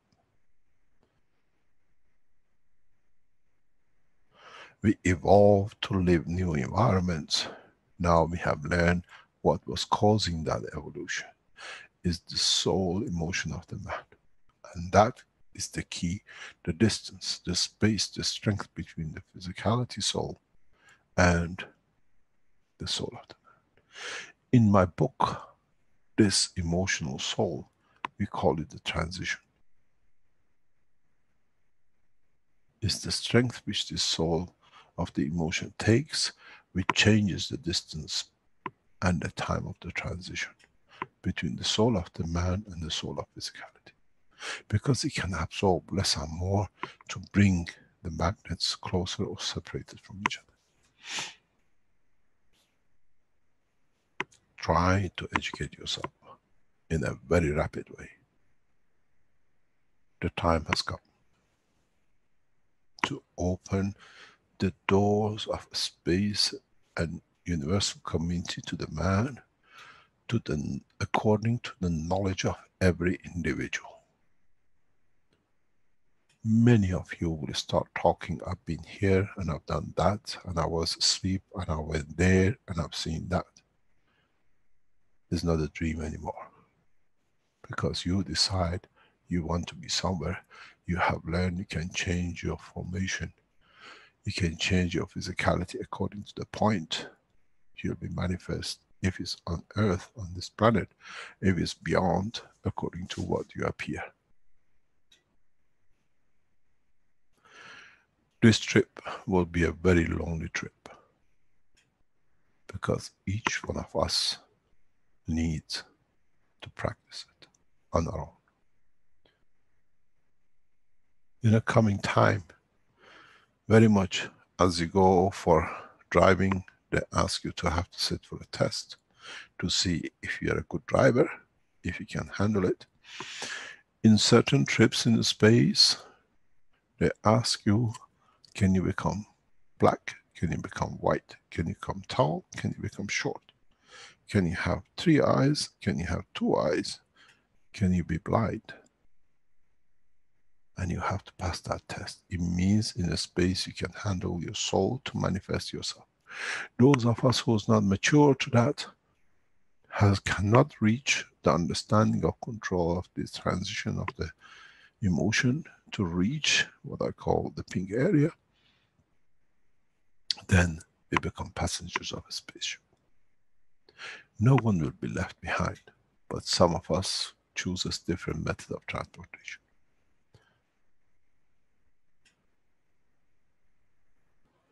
This is the new knowledge, and when you do it, do not get scared. The first times is scary. You see the hand is the hand, but it doesn't feel, I don't know, this is a different thing than I had. Because now it's different strength of your own soul. It's like, it's the same soul and you were a 6-year-old boy, and it's the same soul, suddenly you're a 16-year-old boy. And it's the same soul, now you're a 60-year-old man. The soul has not changed. The interact of the emotion in respect to the physicality leads to the change. In that process, in body of the man, the misleading understanding, we call it puberty or maturity. Now we understand where it comes, why it triggers new life. Because I want to reproduce, I want to be one who can create another. Then the soul moves. We have in the process of life, due to conditions of this planet, have given it a cycle. We need so many years to gather so much energy.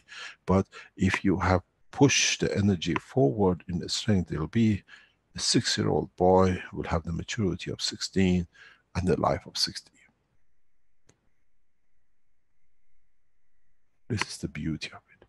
We see this, the existence of 3 different ages or 10 different ages or 2 different ages in what we call the beautiful people. One is a boy, one is a girl, because one has decided their physicality manifestation to be a slightly different point in the structure of that pink area than the other. One behaves as a girl and one behaves as a boy. One becomes very attractive blonde and the other one behaves, even has the same physicality, as dark. To him, to his soul, he has the image which he has created, irrespective of the physicality.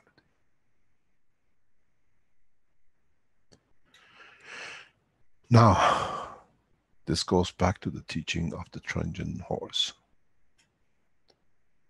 If you understood the spirit of the soul of the emotion move into the soul of the world leaders in the direction of the peace.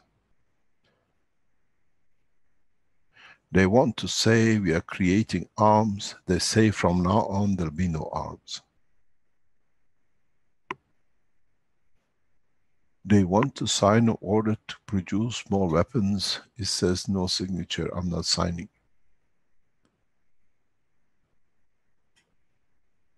Because if you understood that the essence of the soul of all of us is the same, so the interaction is the same. So when we cannot lose to destroy, we all become man of peace through the soul interaction of our emotional soul.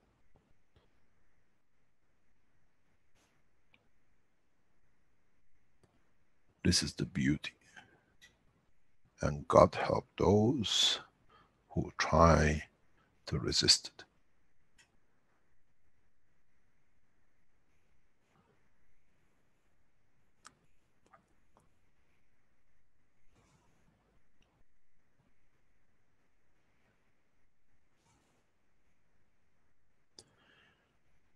Try to become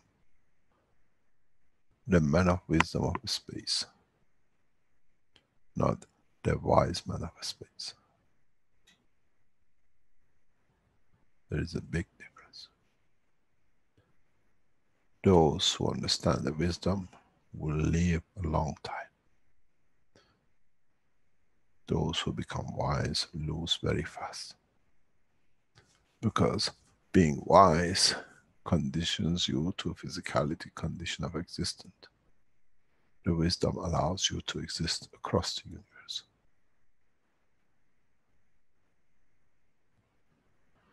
Now you learn something new today, and I hope you understand it. That was the gift for your 200 teaching, listening and understanding. For those who understand, you have received for the first time the key of detachment from physicality. As you can stay in the essence of the soul, in the strength of the soul. And then use that to reach the others who become men of peace. Peace with the soul of their physicality, that the soul of existence will work as one. I have written with my pen the order of peace. And I will achieve it. Because now I have gifted you the knowledge.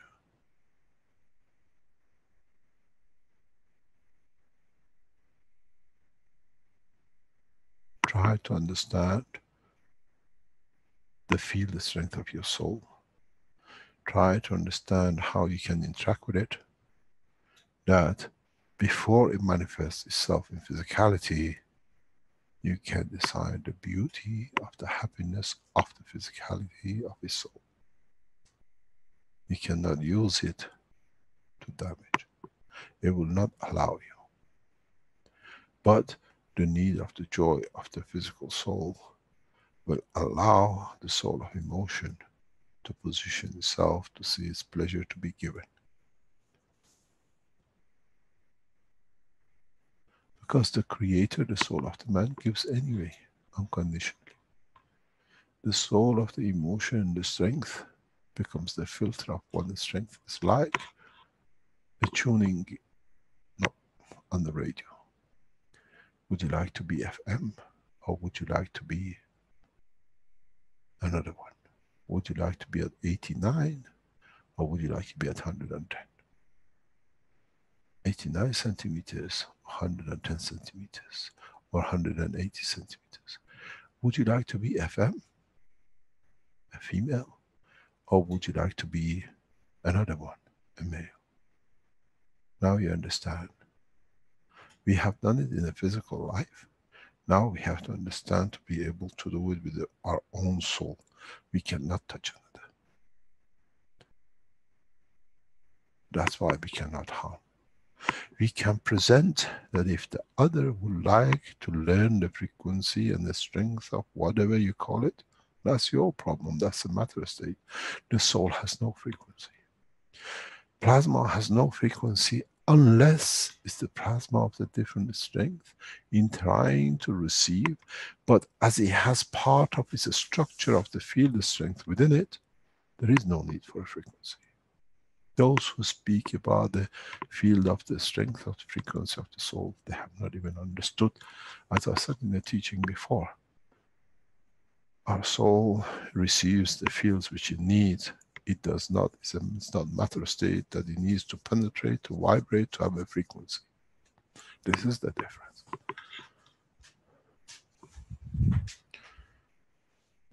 Try to understand the process.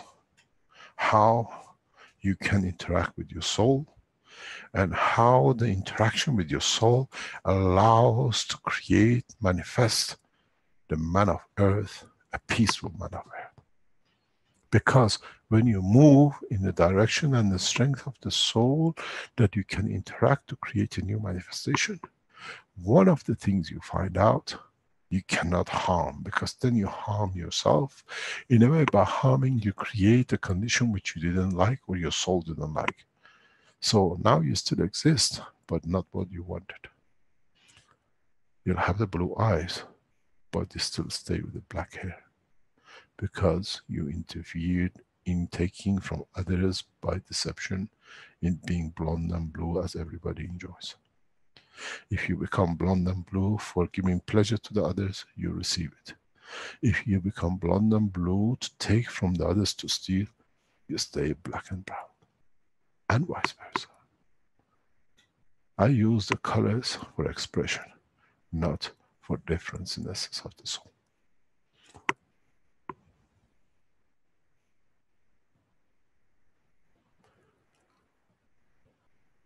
Good day, Mr. Keshe.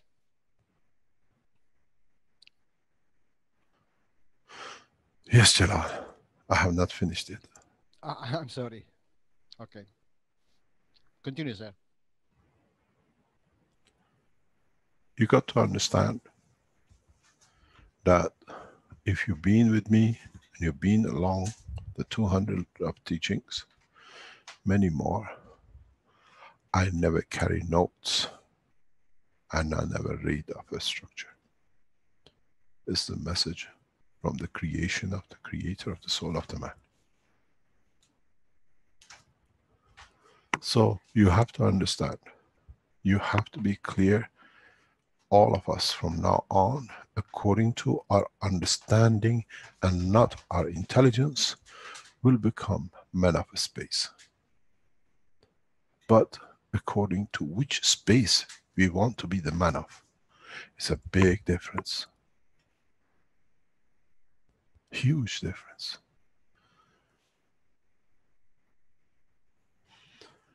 You all have been given the gift to reach your souls, and now it depends which one endeavors to do so.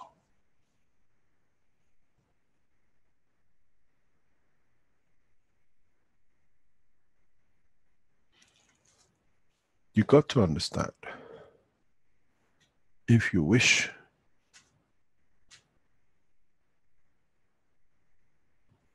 you achieve, but you have to understand what I said in the teaching of Tuesday. Wish doesn't exist. The power of being able to do what I can exists. If I wish it, it means I can do it. It's just I have to find a way. So from now on, don't make a wish. Go and say, I can. Because by being able to do it, to achieve it, to reach it, I bring pleasure, not to myself, but understanding that the soul of the physicality is part of, but is separate from totality of the essence of the creation in the dimension of the soul of the man at the point of existence. Then the universe is your oyster.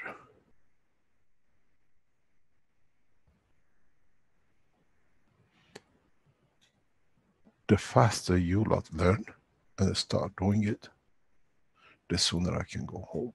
My mission is accomplished.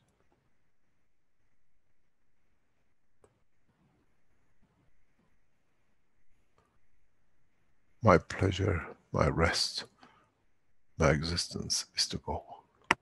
Do not trap.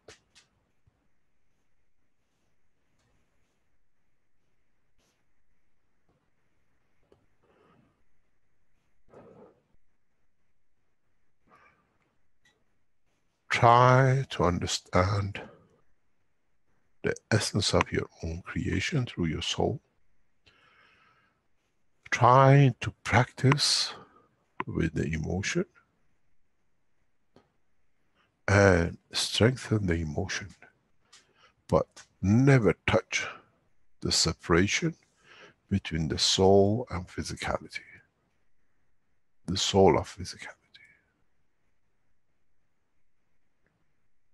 Then you jump into the dimension of prior or pre-physical condition.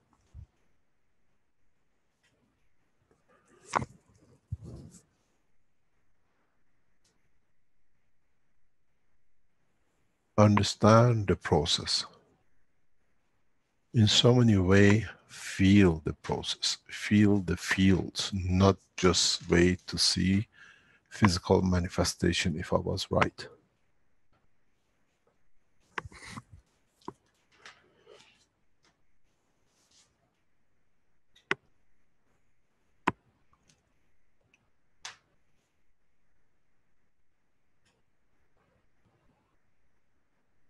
try to test your strength step by step to a higher and a higher and higher strength, and then repeat it. That I felt, not I don't see. I wish does not exist. I can becomes the language of the time, the essence of it.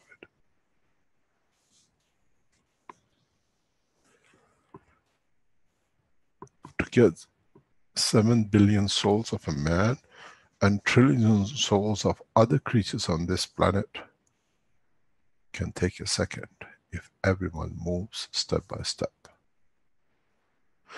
But time doesn't exist, so we do not need to worry. But if you understand in that process, because we change, we automatically change the one next door, next soul, next to us, and there are. The critical mass is one soul.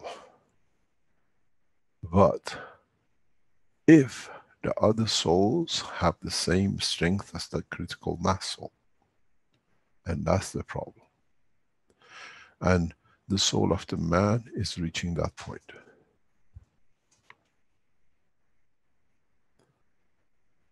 We are here the right time. It's just crossing the T's and putting the dots in the right place. I hope you understood. I hope you understand the gift of the 200th lecture. And I hope you start practicing it, that soon all become part of the universal community in the space of the universe, and we enjoy peace, because the ultimate goal of this is the peace on this planet, peace in the soul of the man in the dimension of his physicality, and then the opening of what you call in the world of man, the heavens. But everything is and is available, and is for man to enjoy the Garden of Eden, which is the universal soul of the creation.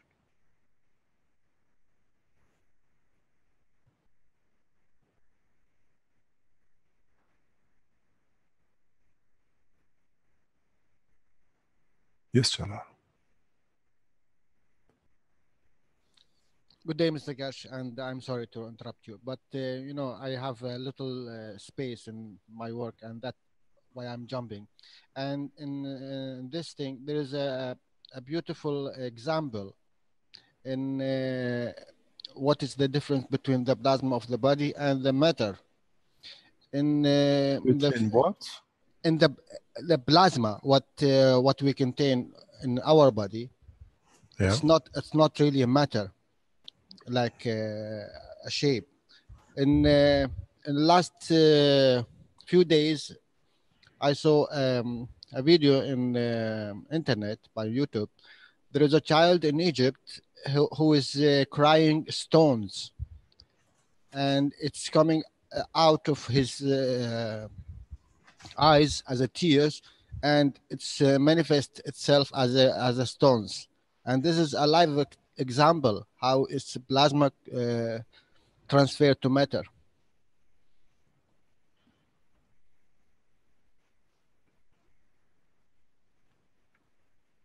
But the question here, why is transferring this tears as stones?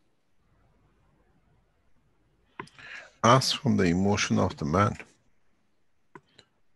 He's a young child. He's 10 years old. Oh my God, he is so mature. Okay. Maybe he has seen all the pains in past years. Did he cry a stone from the day one he was born? No. It just come out recently. What has he seen? The mass murder of Sufis? Maybe. Nobody knows. Yes, the soul knows. Our soul is aware of everything, it's just us who wants to play with it.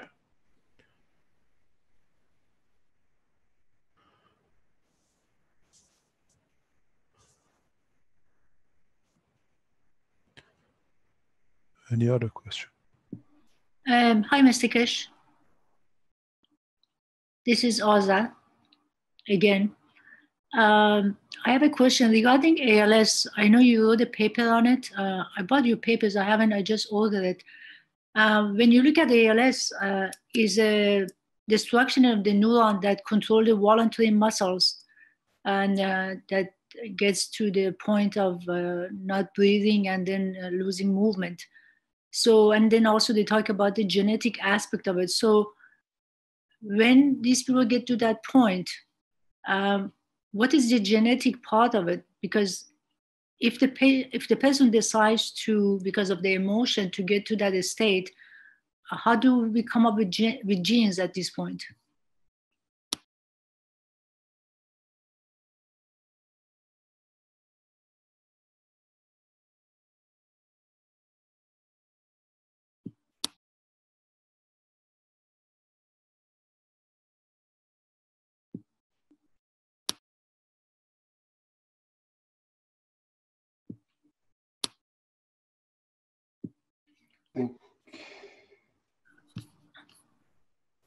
I think Mr. Keshe may have dropped out temporarily. Also getting some clicking in the background. I'm wondering what that might be. I thought it was on Mr. Keshe's line, but it seems to be independent. Hello, I'm back. Hello, Mr. Keshe. Yes, sorry. Azar, God didn't want you to hear. That's okay, Mr. Keshe. I got the message. I got the message, actually. That's okay. But can we put the picture up again? Mr. Keshe. Yes.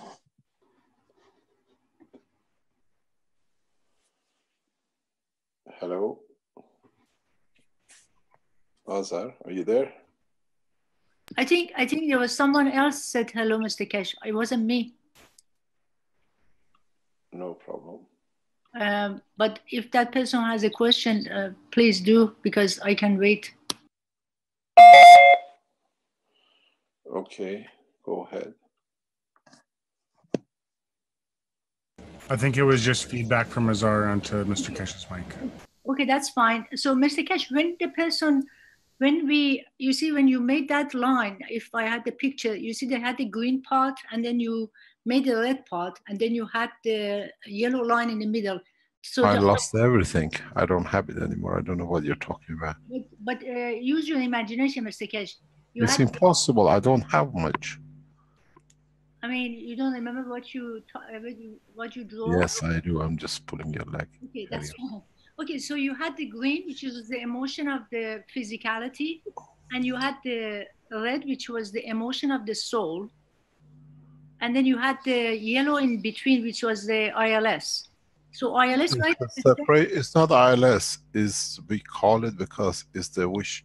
Because you got to read the paper I've written. It's called ILS. Is a death wish which comes true. And in that process, we allow the emotion, the strength of the emotion, the soul of emotion, to be equal to the soul of the physicality, and so the separation. But then it still needs time to allow the physicality, every soul, every cell, to organize itself, that is separated in physical term from the body of the man, even though it still carries a soul. Mr. Keshe, when the emotion changes, I notice, like, I'm paying attention to all the physicality changes, like a temperature of the body. Like when we get hot, when we have certain emotion, the temperature, because I recently pay attention to this. What is the heat in the body becoming cold, or certain things makes you really heart palpitation and becoming hot? Or I notice the infinity loop you make you light it, the heart also plays the infinity loop, like you can feel it, like goes like that, and it's kind of in and out. And actually yesterday I was trying to explain to a patient who also is just recently found out about the Keshe technology and how the field works. And then I was explaining to him that I had a couple of bottles of gases in my office. One of it was a mixture of CO2 and copper, because I'm trying to make CO2, but it became combination. So I was explaining to him that when I hold these, I no longer feel anything. And because I'm used to it, then I was trying to show him, and then I asked him to hold it, and he started feeling something. When I got it back, and as I was explaining to him that if I hold it, I don't feel anything, suddenly I had a huge feeling of movement of, once I held it, of my heart between the bottle and my heart, was a communication was going on.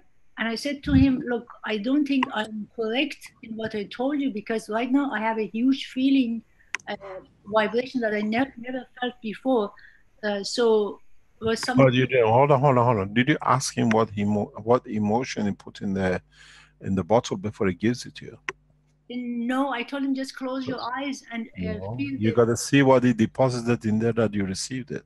I see. Maybe he was trying to tell you he likes you. Oh no. Maybe No. he likes the knowledge you carried to him. It's a I see. thankfulness for the knowledge. I see. And then you feel it through your soul, what you call it, through the heart. Because what he told me that he felt something going to his right arm up and down and into the bottle, and then he gave it to me. Then I felt this huge movement. It was exactly like an infinity loop going between the bottle and myself.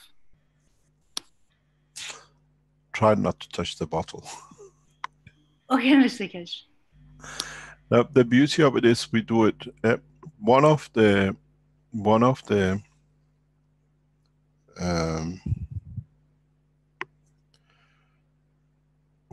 points which we do, we never realize, and is part of us.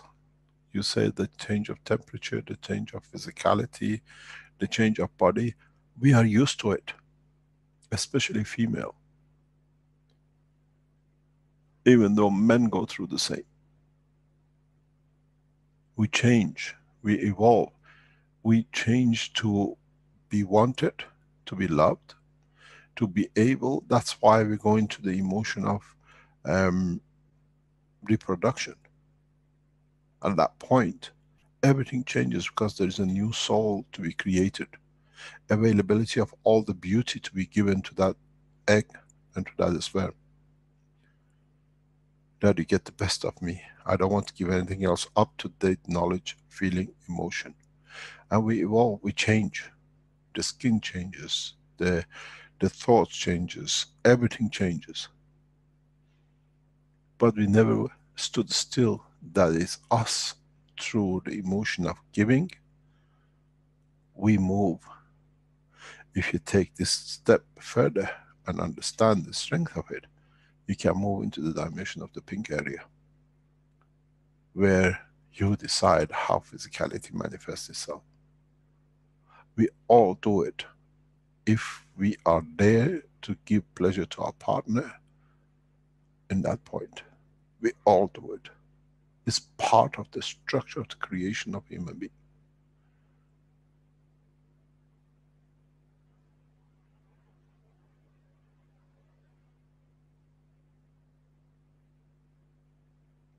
We all know how to change our physicality, but we never stood still.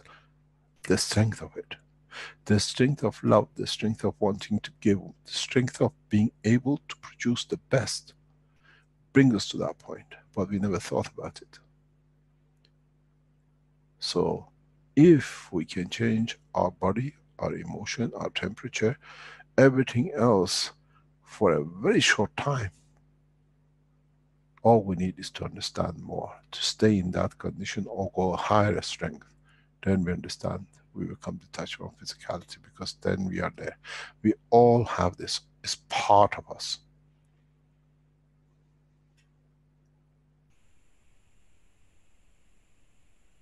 But as I said, we all used to be nano makers in the Chinese pot. but we never understood the nano and the gans production. We all know this change. Especially if you've been married, you had a lover as a partner, and you were there for his pleasure or her pleasure, you change, you feel it. Because it's the time of creation. And we entered that point, but we never understood. Now we understand. If that is so high to get to it, it needs slightly higher strength of understanding of the field, the strength of the emotion, then you can become what you want. Because at that point, you give life to become what he wants. Why can't you do it for yourself? I wish you could understand this. Oh, it'll be easy, I can finish it up.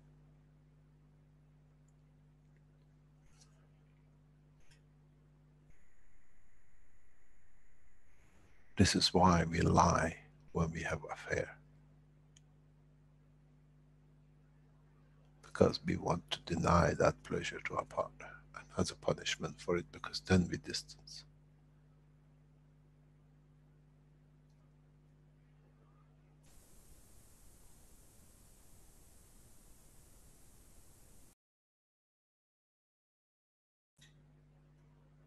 The physical interaction in the dimension of the physicality, the physical soul, has its own correction of the balance of the field.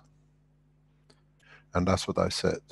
Those of us who have been corrected, have corrected their path, understand that bring balance in what they've done or moved, and that others have to move because of them. They will understand and they'll go to the next stage.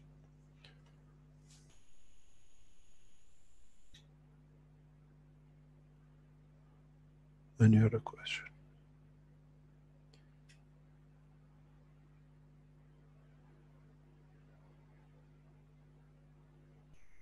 There's a question from Hassan in the Q&A.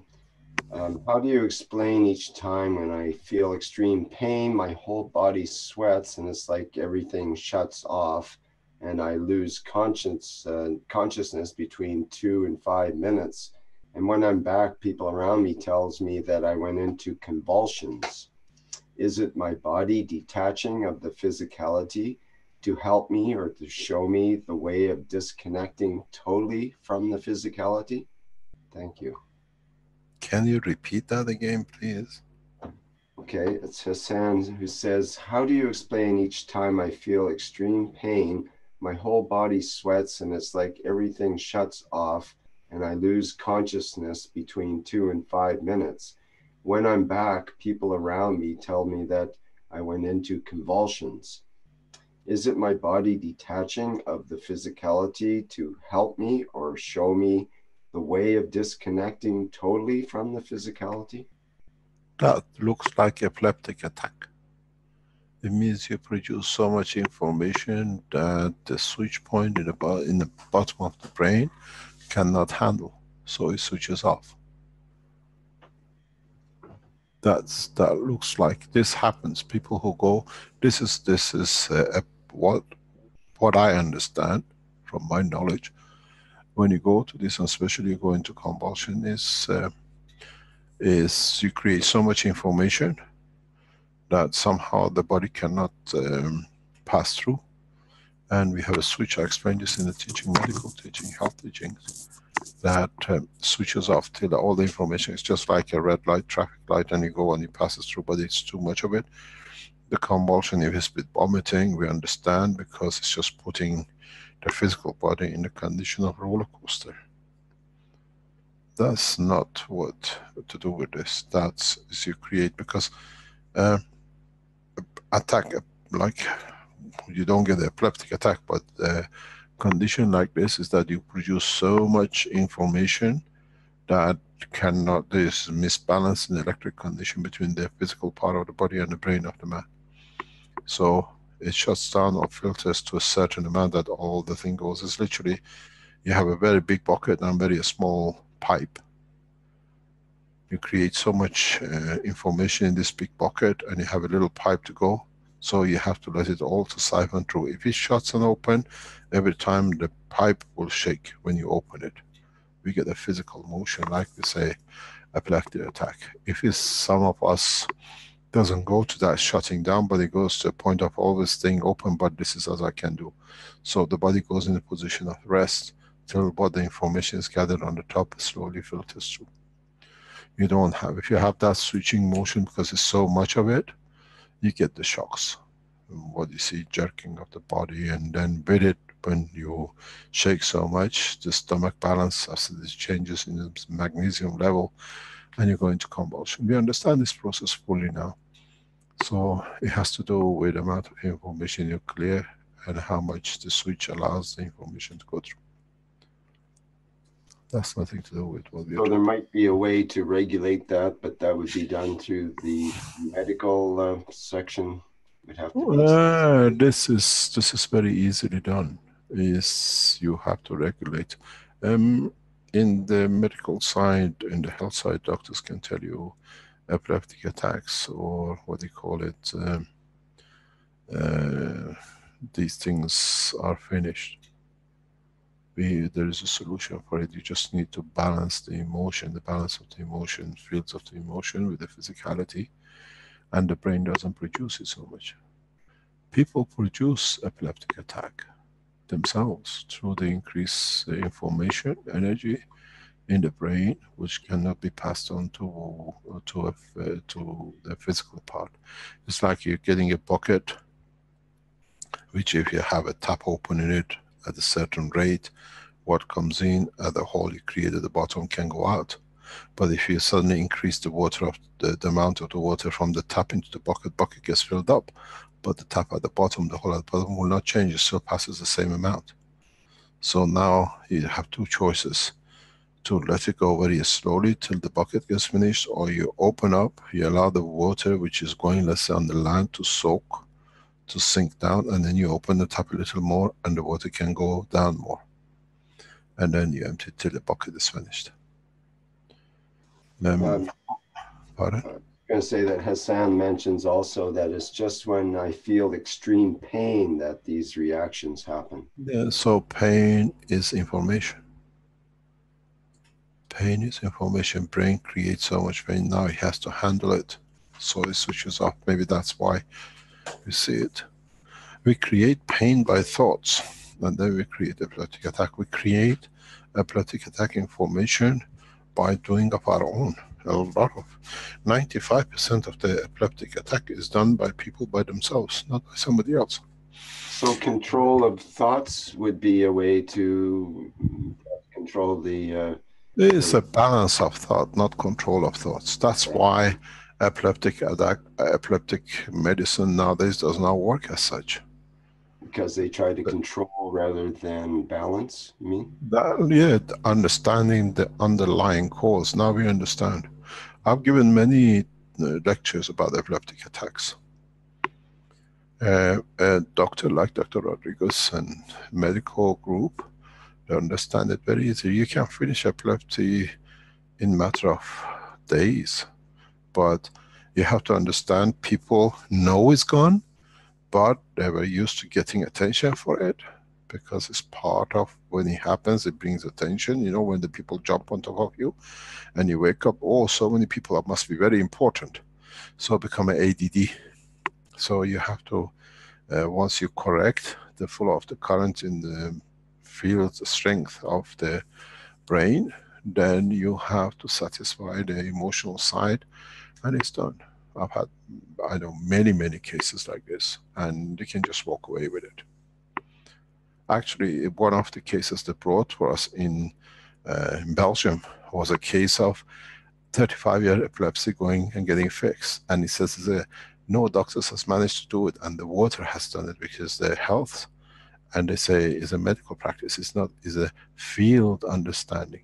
And this is a criminality which is pushed in by them.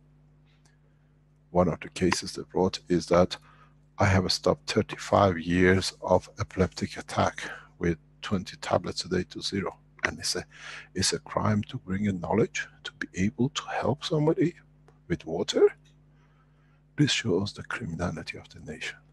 There shall not be a Belgium, I promise you that. There will be no blood of Belgium. This nation has done enough crime.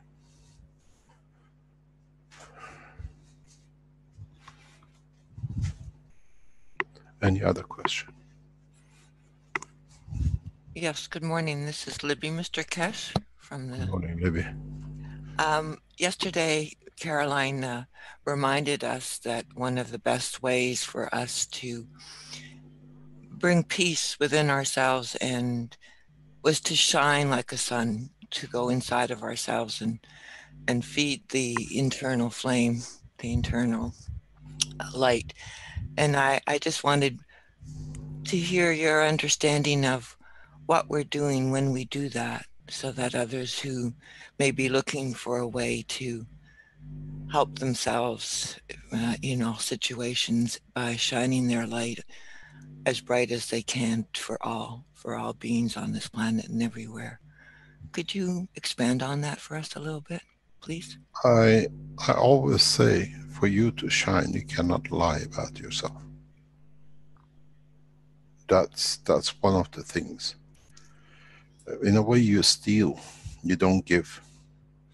And many teachers lie to themselves.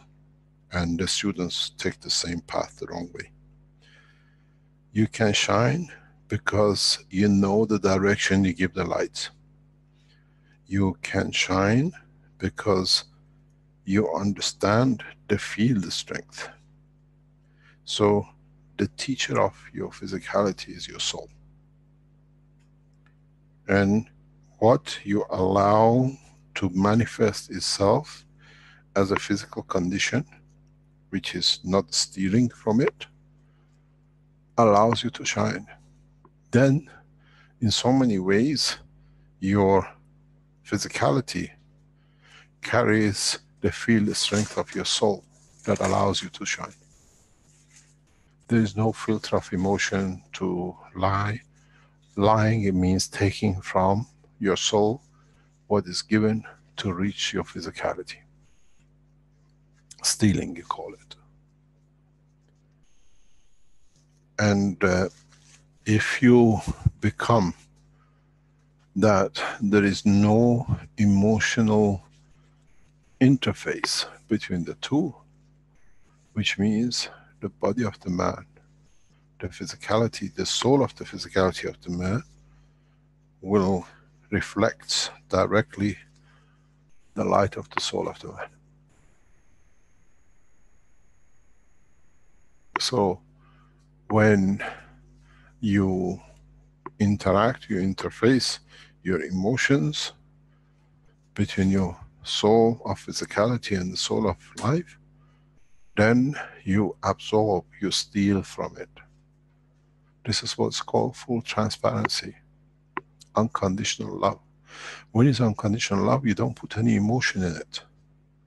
It means the light, the strength of the soul, feel the strength of the soul, reaches the field strength of the soul of physicality. Nothing taken, nothing stolen, nothing lied to be diverted.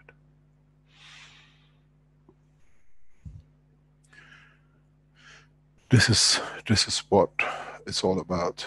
Then you shine in a physical soul condition, the same as the soul itself.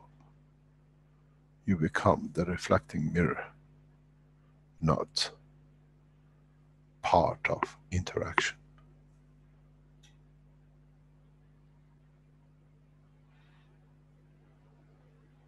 I hope I could explain. I would like to understand the lying part, because when we lie, we take away from the line of the truth. We introduce an intermediary, which is not the true light, it's the reflection of the light. So we take away from it.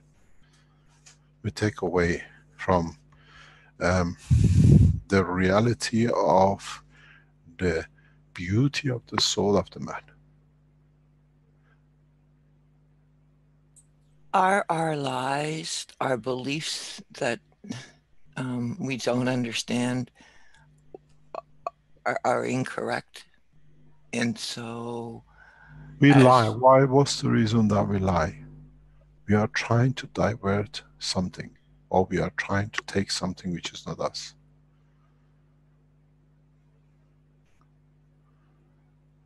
So, or we have taken something from someone which we want them not to see that we have taken, but they know we have taken.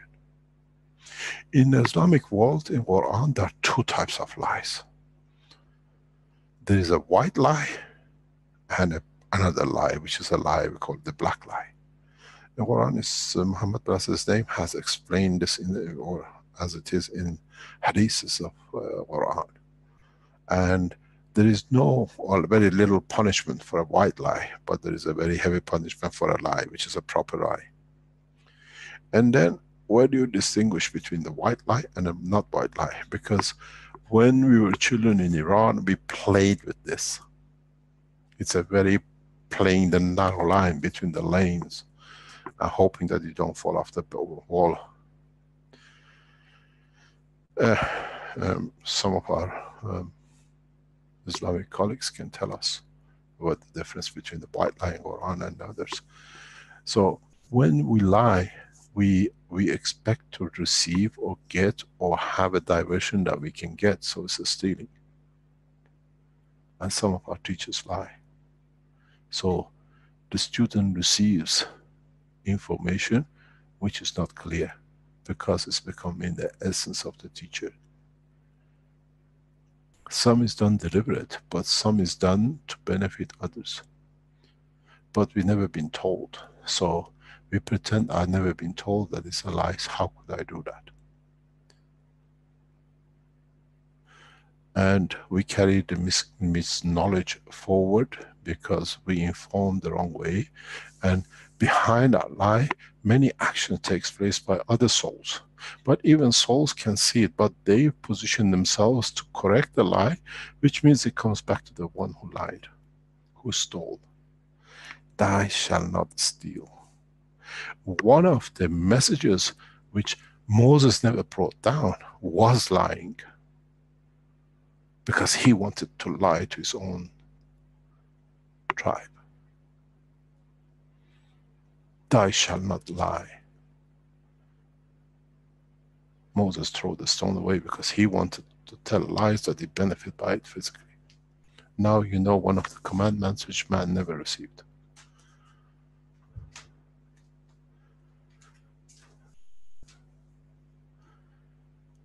And yet we've all been trained to lie. This is the interesting part that is such a quandary when we interact with people. How are you? Oh yeah, no, I'm fine. Meanwhile, your dog has died or something, but you're lying for social standards. I had a... This is called the white lie in Islam. Okay. Okay, so those are forgivable. Okay. Thank you. You become a very good Muslim white liar. Now we have to find out the other one. Did you kill the cat? Yes, I didn't, but yes, I did. I was listening to a discussion where the mother slips on the snow, and being pregnant, she has the 5-year-old daughter with her, and when she comes home, because she was apparently in pain, tells the father that the 5-year-old girl dropped me and I would have lost the child. It's her fault. Because the father loved the daughter, so she had to muck him up. She had to destroy the daughter. This is what goes jealousy between mothers and first daughters. There's a long history about it. And the father beats the child up. Why did you do this? Why did you, what do you call it, pushed your mother that she fell? But the girl said, Papa, have you seen the shoes Mama wears?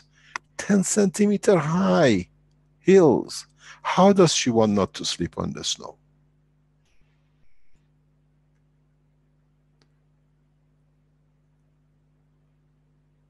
The lie of the mother got the beating of a child, but it lost the respect of the father for the mother.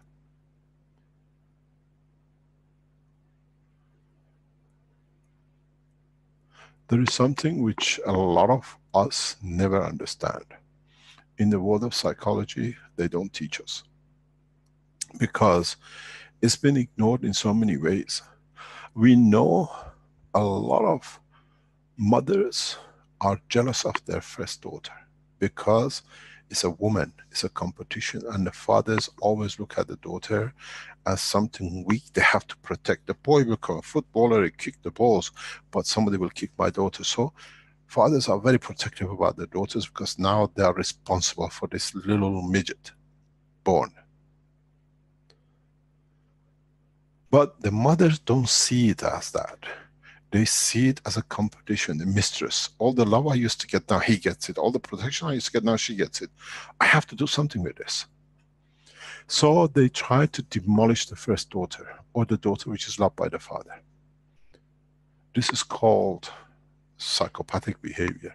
But a lot of mothers do this because they see the girl taking the love. But in fact, they created that love. To be loved, for the father to appreciate the mother for the beauty which is given to the creation. But there's another angle which they never teach you in the world of science, of psychology. And that is, the daughter sees the mother as a mistress. Because the father always cuddles me, kisses me, but he goes and sleeps with her. So from the age of 3 to 7, we see this. Always say to Caroline, we are in control of our children, we train our children, they are ours for the future, whatever we teach them up to the age of 7 or 8. Then on, they mature, especially girls, by age of 9, 10, to go to menstruation to be able to give life. So in that 4 or 5 years we see it. And a lot of girls who attach themselves to the father, or they become, I was with my father, I'm like what we call it the tomboys, which always follow the father, and the father gets a lot of attention. The mother creates that mysterious belief, behaving, trying to demolish the daughter, because now is a mistress in the house. And nobody ever looks that the daughter sees the mother as a mistress. Because I get all the kisses and the cuddles, comes nighttime, Papa puts me in bed and he goes and sleeps with her. And then when it comes to the marriage, these girls become adulterous. There is a full history about it. Because now they want to preempt what the father did to them. They do it before the husband does it.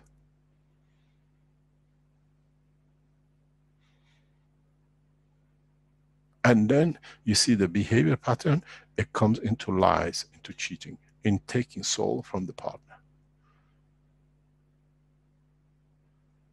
When you look at and you study the culture of the psychology of the man, you will see it.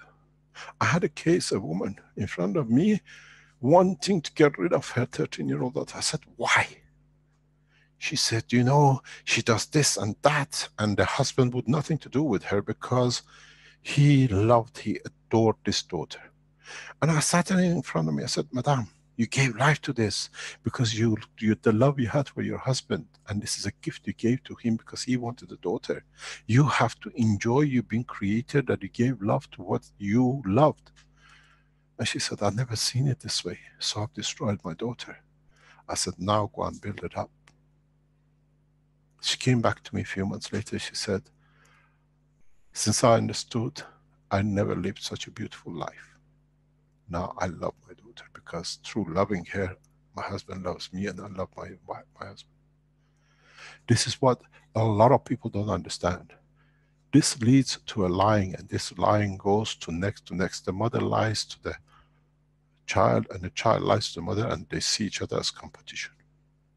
And then it goes into the next cycle of life. The stealing carries on, the lying is carrying on. That most of the women become adulterous. If you look at their background behavior, ask them a single question. What was your relationship between you and your father? Psychological book tell you, read it.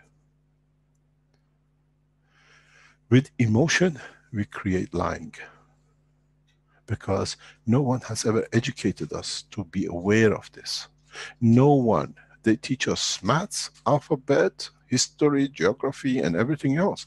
But they never teach us in a school from very first ages, first years, social interaction of the man in life, in respect to the soul of the man.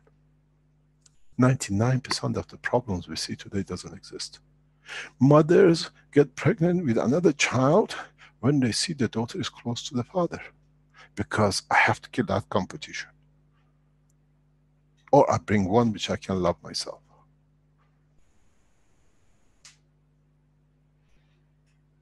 Understand, we got to understand emotional behavior in the body of the man, and then what it leads to the other. If you had the 12 commandments, now you understand the 13th one, which Moses never brought down because he wanted to lie to his tribe from day one. And you see the Jews still doing, because the commandment came. They didn't receive it, but still lying and cheating and creating all the wars. If Moses would have put a punishment for lying, we would have had a different course in understanding our soul.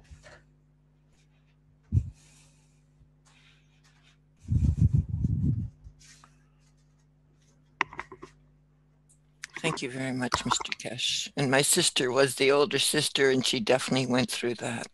And then my mother named me after her, after herself, rather than, it was a very interesting childhood. So what you're saying is reflected in my experience. Thank you very much. You're welcome. We understand a lot, but to teach it and people understanding it does not need acceptance in its comprehension. Thank you very much. Any other question? Well, Boniface mentions in the chat, Mr. Keshe, Moses brought the 9th commandment, which says, you shall not bear false witness. Is this not about lying? No. Lying is totally different. Lying, you make it to benefit yourself. Witness is as you've seen something, you don't want to talk about it. This is why Romans, if you go anywhere where Romans, I've spoken about this before, you go to Manchester, you go to Rome, you go to any Italian city, go anywhere which Romans win, you always have a huge squares in the city center or in the center of population. Because they were called witnesses.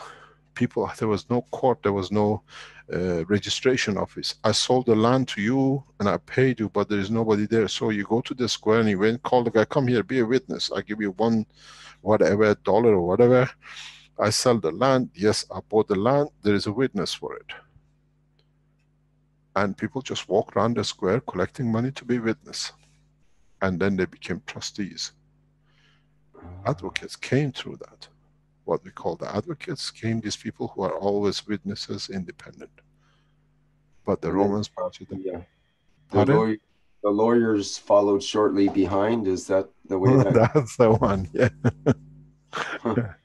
Well, that's very interesting what you just said. I hadn't thought of that people would pay someone to be the false witness for their contract or for some other. It's a third party witness. This is part of the structure of the Roman life.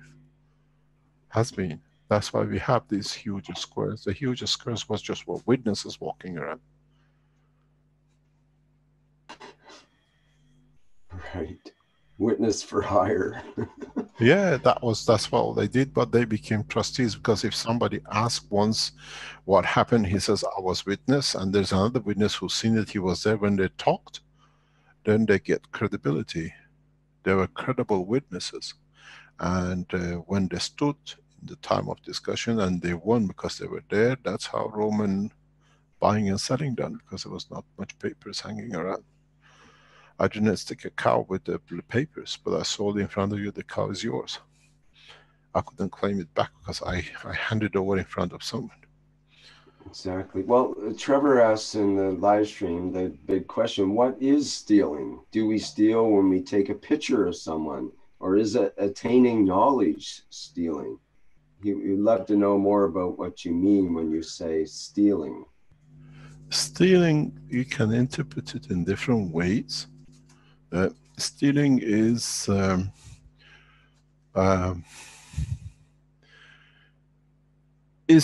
the English language, I think it says taking without consent.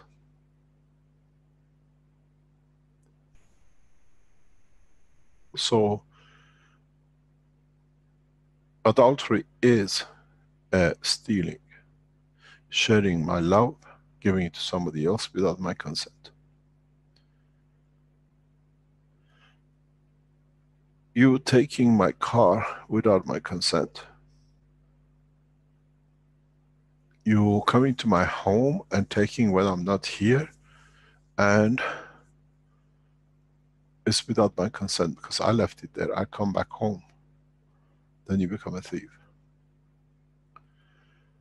It's the same process. I trust you, I leave you with my love. Then you said the same thing to me. I trust you look after my love, because when I give love, is an emotion I have given. Then you go and share yours with somebody else, because it's not what we put in the same pot. So you're stolen from my emotion. I park my car outside my house. My child is home. There's nothing wrong with it. But while I'm out, the key is on the door. He picks it up, he takes the car, he crashes the car. In law, especially in British law, there's a very clear difference between this. The father says, we had many cases like this in British law, that it says, my car was stolen. And he actually, not to increase the insurance policy, he puts his child as a thief in the court.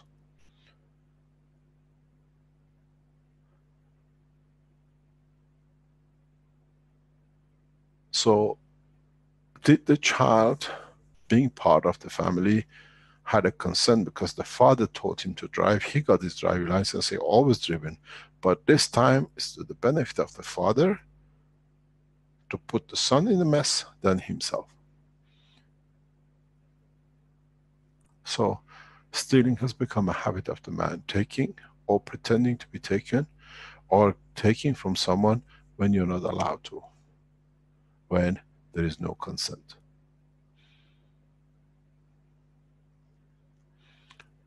If you look at the history of faith, nobody has ever stolen as much as the prophets.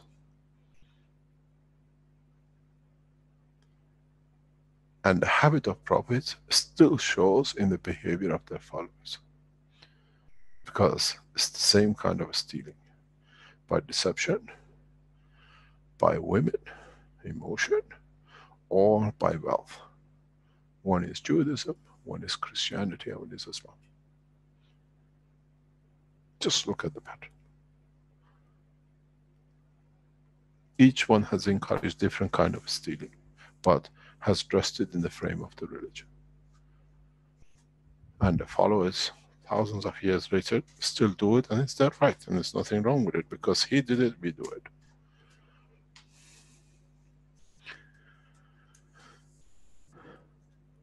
Any other question?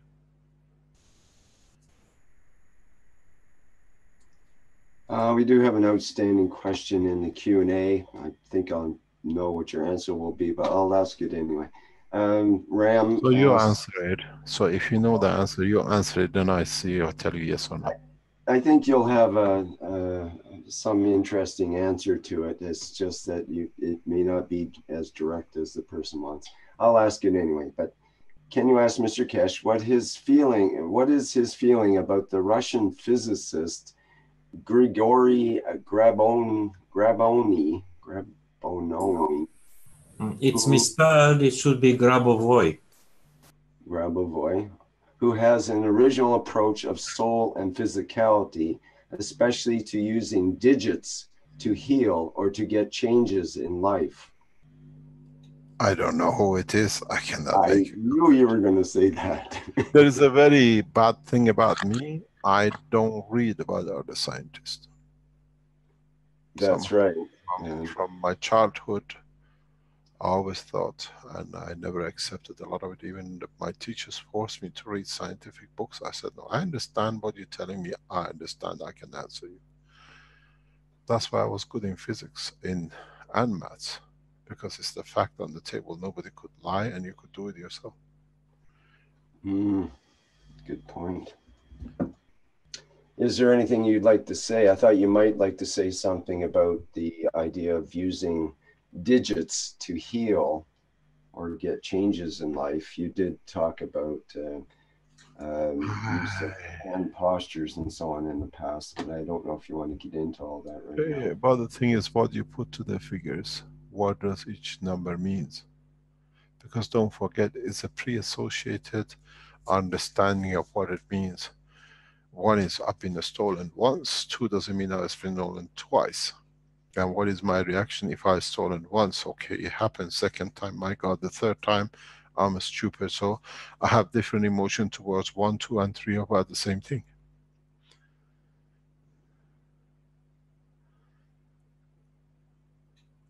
So its numbers is connected to the emotion.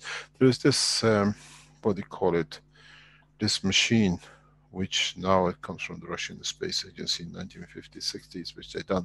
They say it goes to every cell, you can see what happens. It's a lot of rubbish because I did a lot of tests on it, it's all false. Makes a lot of money for a lot of people, and just because they don't understand, they believe it, but we ran a huge test, 6 months trial on it. And three times I've proven this, what they call it, they put helmets on people. They affect people, but it's not what they say, or the reading is wrong, because it doesn't actually follow what is being put in. But as a scientist, he's done a lot of work on it, we have to respect it, but I don't know it, so I can't make a comment.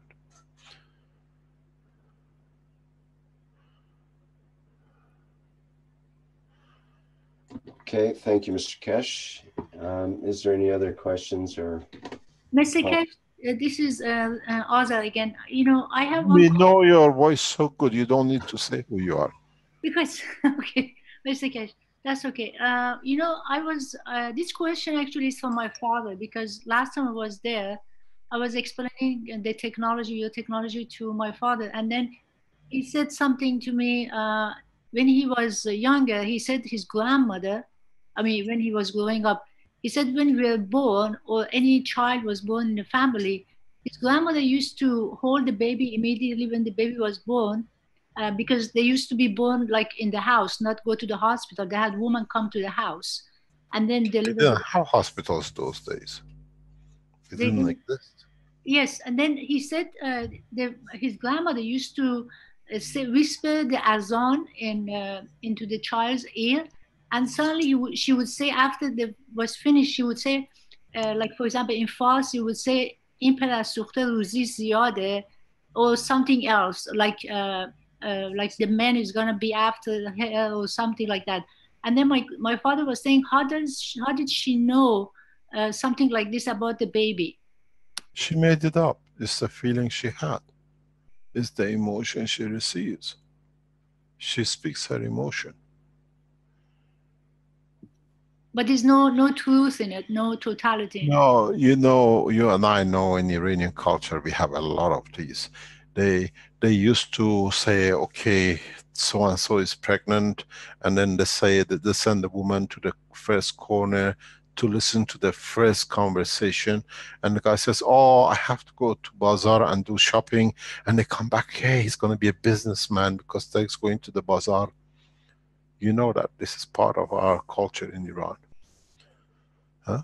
So whatever we live like this a lot, or when they just get off the taxi to go to the hospital and they see a man passing with something and they say, oh, it's going to be a boy, and they go in as a boy. So you see, because the man said, did the sex of the boy change, the body change from the time they saw the man till they got into the hospital to the delivery room?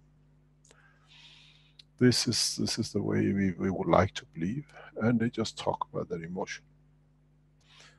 I remember when I was very young, maybe 8, 10 years old, My great-grandmother's long silverish hair, blue eyes, used to sit around the house, in the house. And nobody ever told me she's my great-grandmother. I knew this woman was always there. We couldn't understand what this old woman doing sitting by the house. And when she died, they explained to me that she's the grandmother of your mother. And she was very serene.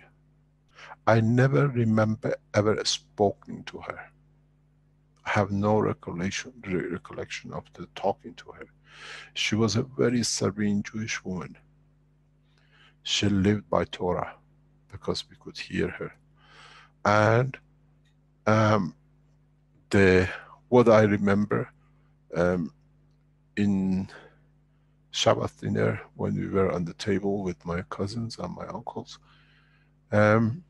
she always used to sit with respect, and she hardly spoke. She used to look, and the children used to bend backwards to give her what she wanted. Her eyes was the word she ever whispered, as far as I could see. I never seen her speaking. For years I used to go to my uncle's house. And they used to say, with her eyes, she runs the family. Doesn't matter what she said. She said she wants the rice or she wanted the clothing. When she looked at the pillow, then nobody said she wants a white pillow or the red pillow. The pillow was there. And this is the way we interpret what the feelings are. And in Iran especially, we rely on this. We call it respect. And whatever we feel, we talk. The eldest one, they talk, we listen, and we respect it. So we always say, in the Islamic world, I've seen what you say, I've seen it with my cousins.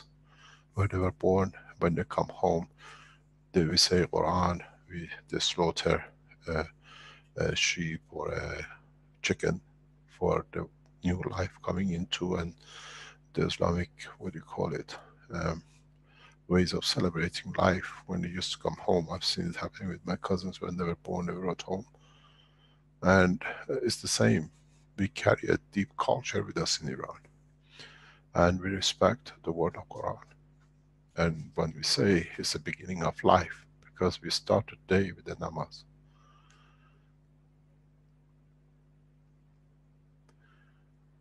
Whatever she said afterwards is what she was her feeling. Thank you, Mr. Keshe. Thank you indeed.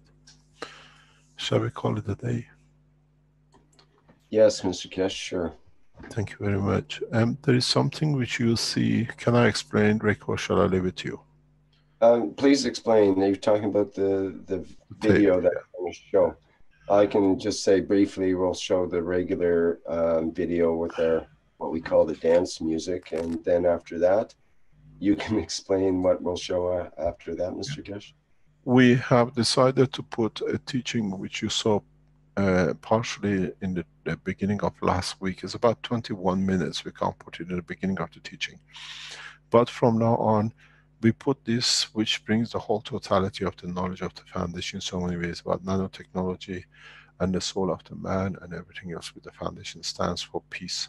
That's why we developed the technology. So after the, what we call closing session, from now on we try to regular basis put this video of the teaching. Is done by the head of the Keshe Foundation, Ella. She's made it. It's a beautiful job she's done. And you can listen to it if you like. You can let it run and learn. Every time I look at it, I see another beauty in it. I've watched it many times. It's beautiful because you've got to look at the depth of information, and there is so much. Freeze, block, stop, read. There's so much knowledge in it put in there. It's a lot of time spent to build this. If you are a teachers, workshop teachers, use it. Let the people understand from the beginning what the technology is about. It's not just about the nano GANs. It's about using the technology to achieve peace and achievement of one nation, one planet. Thank you very much for today. Yes, thank you, Mr. Keshe. I was going to suggest the same thing. There's quite a bit of writing that you might want to stop the video or look at it next time and just reread it and get more depth. I believe the video is available on our YouTube account, so that if they want to, they can go watch just that video with the writing and everything there. All right, maybe we'll highlight that as our featured video then. That'd be a good idea. Okay, well, I believe that wraps it up for the 200th Knowledge Seekers Workshop. Thank you, everybody, for hanging in with us for these 200 workshops. And for those that have come in recently, well, congratulations and welcome. And we'll end this workshop, as we have with many recent ones, with our musical interlude. And I think that's ready to go. Thank you, Flint. I just want to say thank you to everybody for joining us on these 200 workshops, plus all the previous ones. It makes our hard work worth it. Can I say something which I forgot? We announced it on Tuesday. Many people don't listen on Tuesdays. Please, we made this announcement on Tuesday. Keshe Foundation opening number of factories around the world. We are looking for people who have the knowledge of the GANs and nano, because it makes it easier than us bringing people to teach. If you're looking for a job in number of countries coming up within next 3 months, 2, 3, 4 months, we have one exclusion, which is Ghana. Ghana, we are looking for master degree minimum to work in the factory. The factory in Ghana should be opened up in the next couple of months. We are looking around about anything up to 500 people. We put advertising in Ghanaian press in next few weeks as the management team will start training. We are looking for a staff in Italy, in south of Italy, in Brazil, Mexico, Arizona, South Africa, Australia, Iran possibly in 2 locations. If you are Chinese, Keshe Foundation New Center in Shenzhen will need a lot of people who understand in the factory level, except the assembly side, which is international assembly location. These are huge number of jobs. The factories are coming up into line. Nigeria is one of those which will come in next year. UK, Switzerland. We are looking for this. Canada is on the horizon. We are looking 5 separate locations in United States. Keshe Foundation Global Operation in United States will expand across the country. The investment and the financial support for this is already in position. It's just now that we have factories are getting lined up, some, what do you call it, the partitions and the piping and the roofing and everything is finished and coming to line. We need a month, 2 months to train the staff properly. So we are looking for a large number of staff.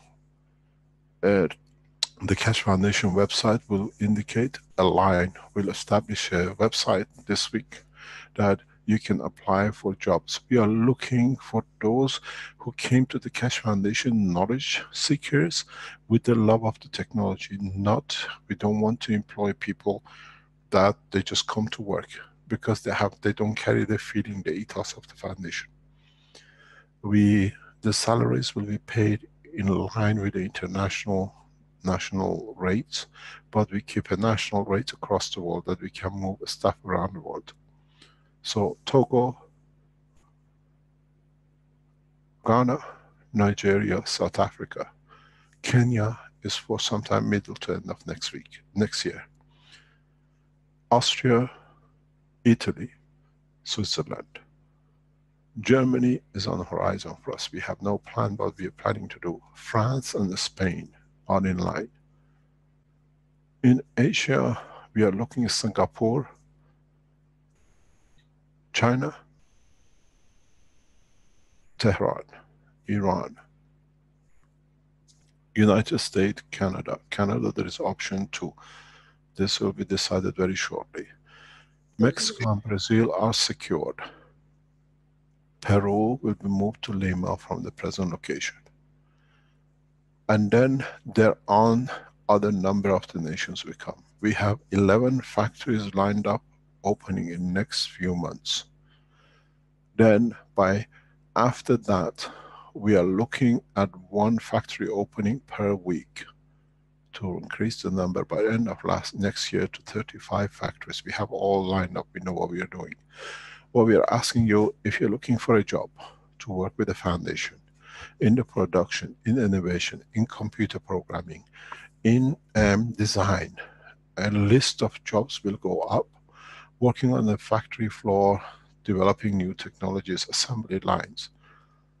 In Accra, we are looking at... You mentioned that people should have a master's degree or some sort of... yes, that's for Accra only. Accra... Okay, thank you. Accra is the only nation we have a reason, we have an agreement. Togo will be more or less about the same. Nigeria will be about the same. The Romanian factory will support to come into production very rapidly. The negotiations are ongoing. It's just that we need time to move on. Keshe Foundation manufacturing management team are highly skilled people in their structure. They are not the Keshe Foundation followers who understand, but they are highly skilled internationally. They've been brought in. So we have brought in highly skilled. If you have a skill, we are looking for international sales management. If you have international sales management, please contact the webmaster.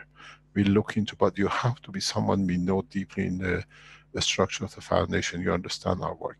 We are looking, any of you has expertise in international distribution. We are looking for highly professional accountants for the country and international side into the banking of the Keshe Foundation. These are the jobs on offer to take up today. Not possible. If you are an international lawyer and you understand the work of the Keshe Foundation, the English member of the Universal Council, he's a lawyer, we would like to ask him if he can contact us, if he can help us there. These are the teams. Ghana, we expect to employ up to 500 people, increasing it to 1,500 within the next 6 to 12 months. These are massive factory structures we set up, and we have financed and getting finance to go through. You got nothing to do with me anymore. It's all handled by the Keshe Foundation Manufacturing Management Group. We are investing millions of dollars internally from the Keshe Foundation. We are not looking from outside for any help. We are not borrowing or anything else. So we know what we need. We need beautiful souls who see through the change what we want to do in the factories to be able to finance the banking, helping the others, and bringing a one nation, one planet into operation. Please, we do not look at the color, race, creed, language. We are all one. We need to understand this, and we are offering thousands of jobs. The first 200-300 I announced today. Bari, Italy. If you are Italian Keshe Foundation supporters, you know where to contact, how to be there. But go through the channels we set up. The factory is already, all the rents, everything has been paid a year in advance. They are setting up the structure. Next couple of months it comes into a full production. We need Keshe Foundation supporters, which are thousands of them in Italy. The jobs now are on the table. Austria, we are looking at that option. Switzerland is another option. England is on the table, but we do not want to go there till March, where we have set everything up.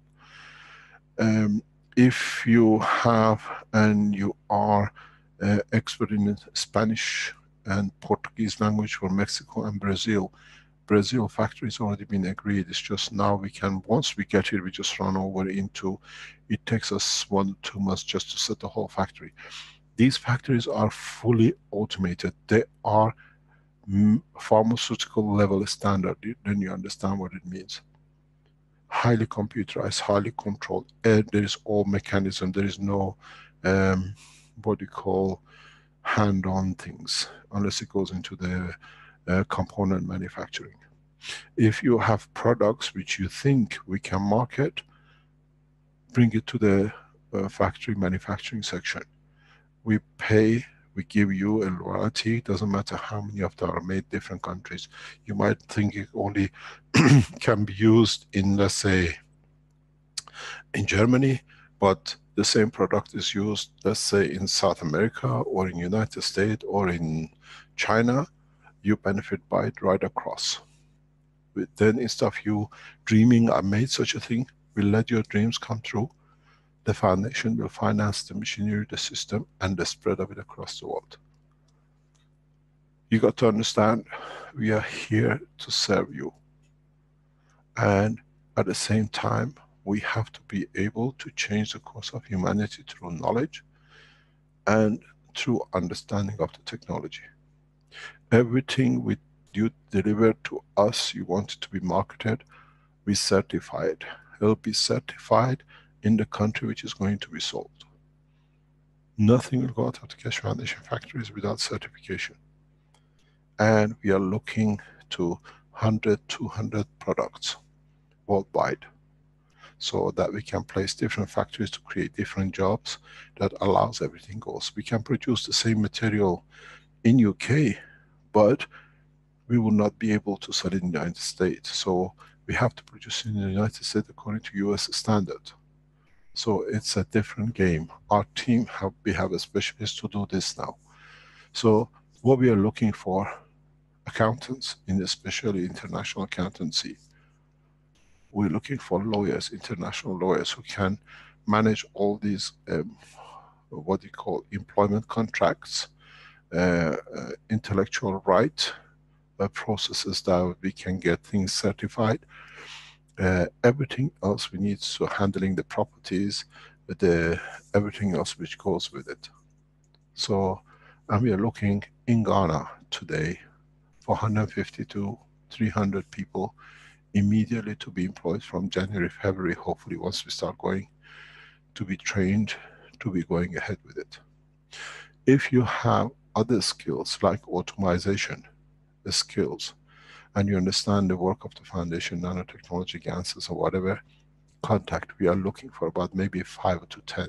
As we put teams to install from one factory to another, we can have 2 or 3 teams working in different factories as they are coming online. These are the things we are looking for. You have the expertise. By hopefully next week, we give you an email which goes to the manufacturing team, and they decide, they set up interviews, and we bring the other people in. We need a lot of people.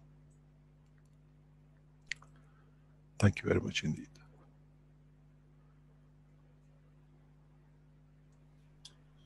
Very good. Thank you, Mr. Keshe. Thank you. Bye.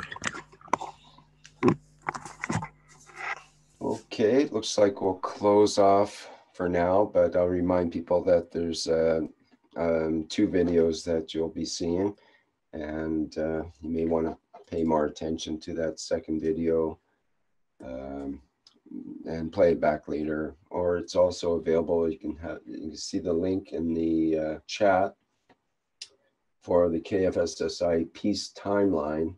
That'll be the video that'll be shown as the second video. I'll post that in the live stream as well. Okay, Flint, I think we're ready now for the last part of the show. Okay. Thank you very much, and thanks to everybody, and a special thanks to our support crew that have labored so hard over the last years to present all these Knowledge Seekers Workshop.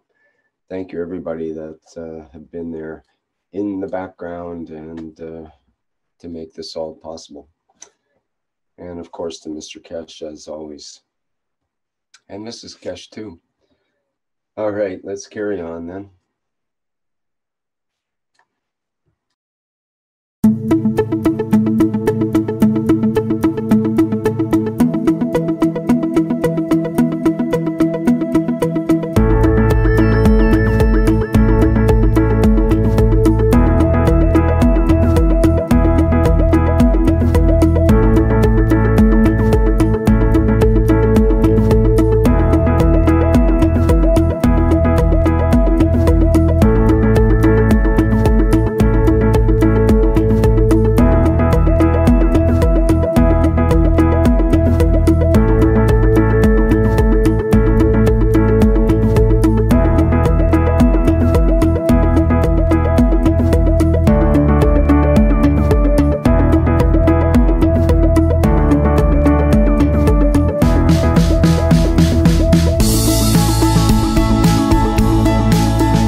Just as we require Earth suits to live on this planet, we would require ships for travel in outer space. However, these spaceships must be dynamic and conscious in nature. In other words, the spaceship must easily be reconfigurable and adaptable to meet different challenges and scenarios in different parts of space. Therefore, constructing a spaceship out of similar materials as we would do a car, boat, or airplane just doesn't cut it. The spaceship must be created out of Megrav's plasma. Since it is naturally conscious, Megrav's plasma can be concentrated and configured by thought, according to the requirements of space travel. Being dynamic, the spaceship would be able to grow to accommodate more within herself, or shrink to navigate difficult areas of space.